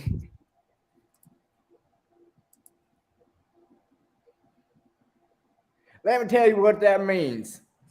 You got to wear a lot of hats. You gotta wear a lot of hats. A lot of hats. All right. Well, you see, I'm wearing my USA hat, and that's for a very good reason, because we just go on an Easter egg hunt. I know it's October, but I'm going to explain that later. But this is my favorite hat to wear because I like to walk to work hard. And on my hats, just so you know, I got another secret for you. Tinfoil. I love it.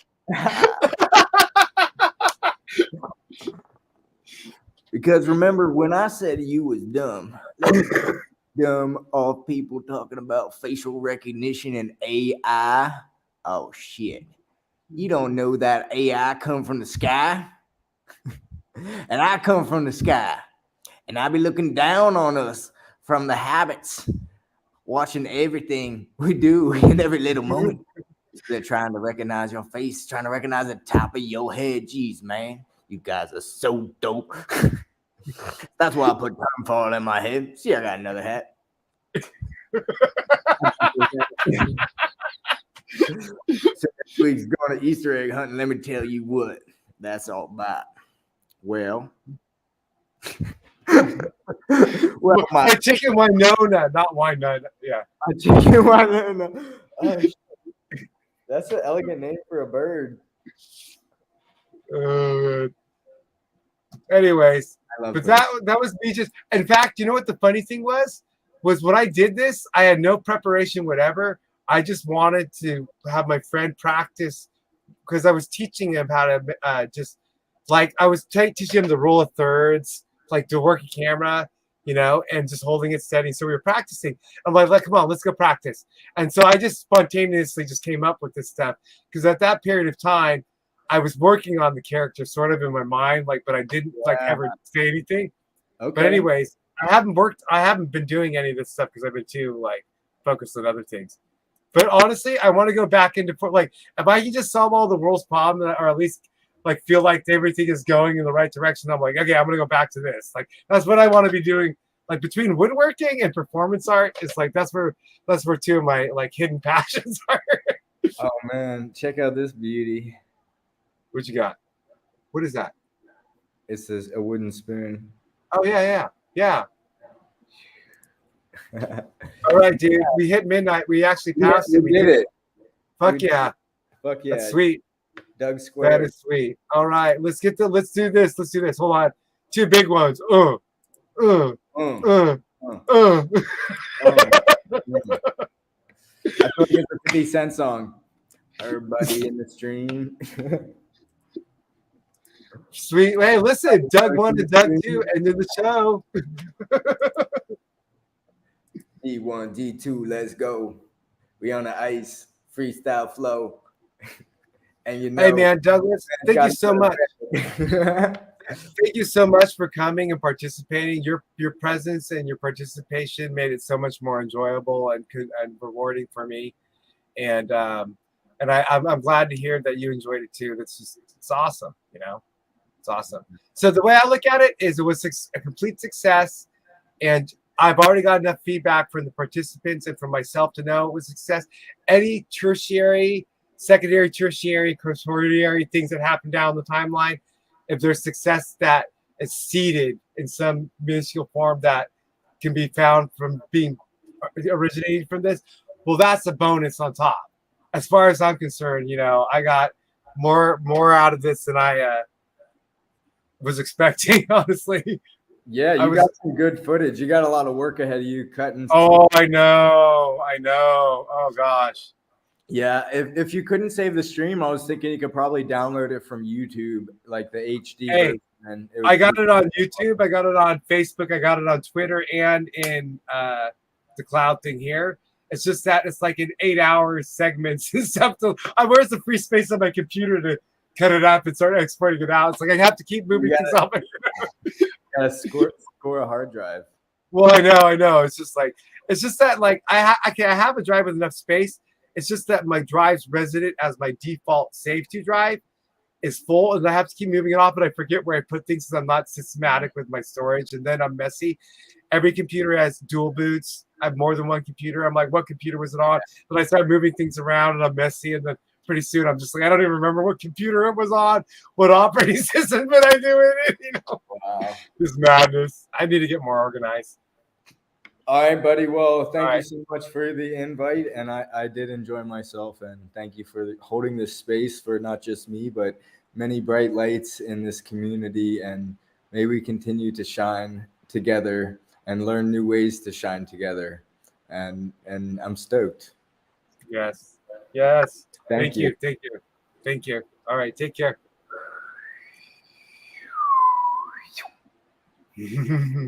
Peace.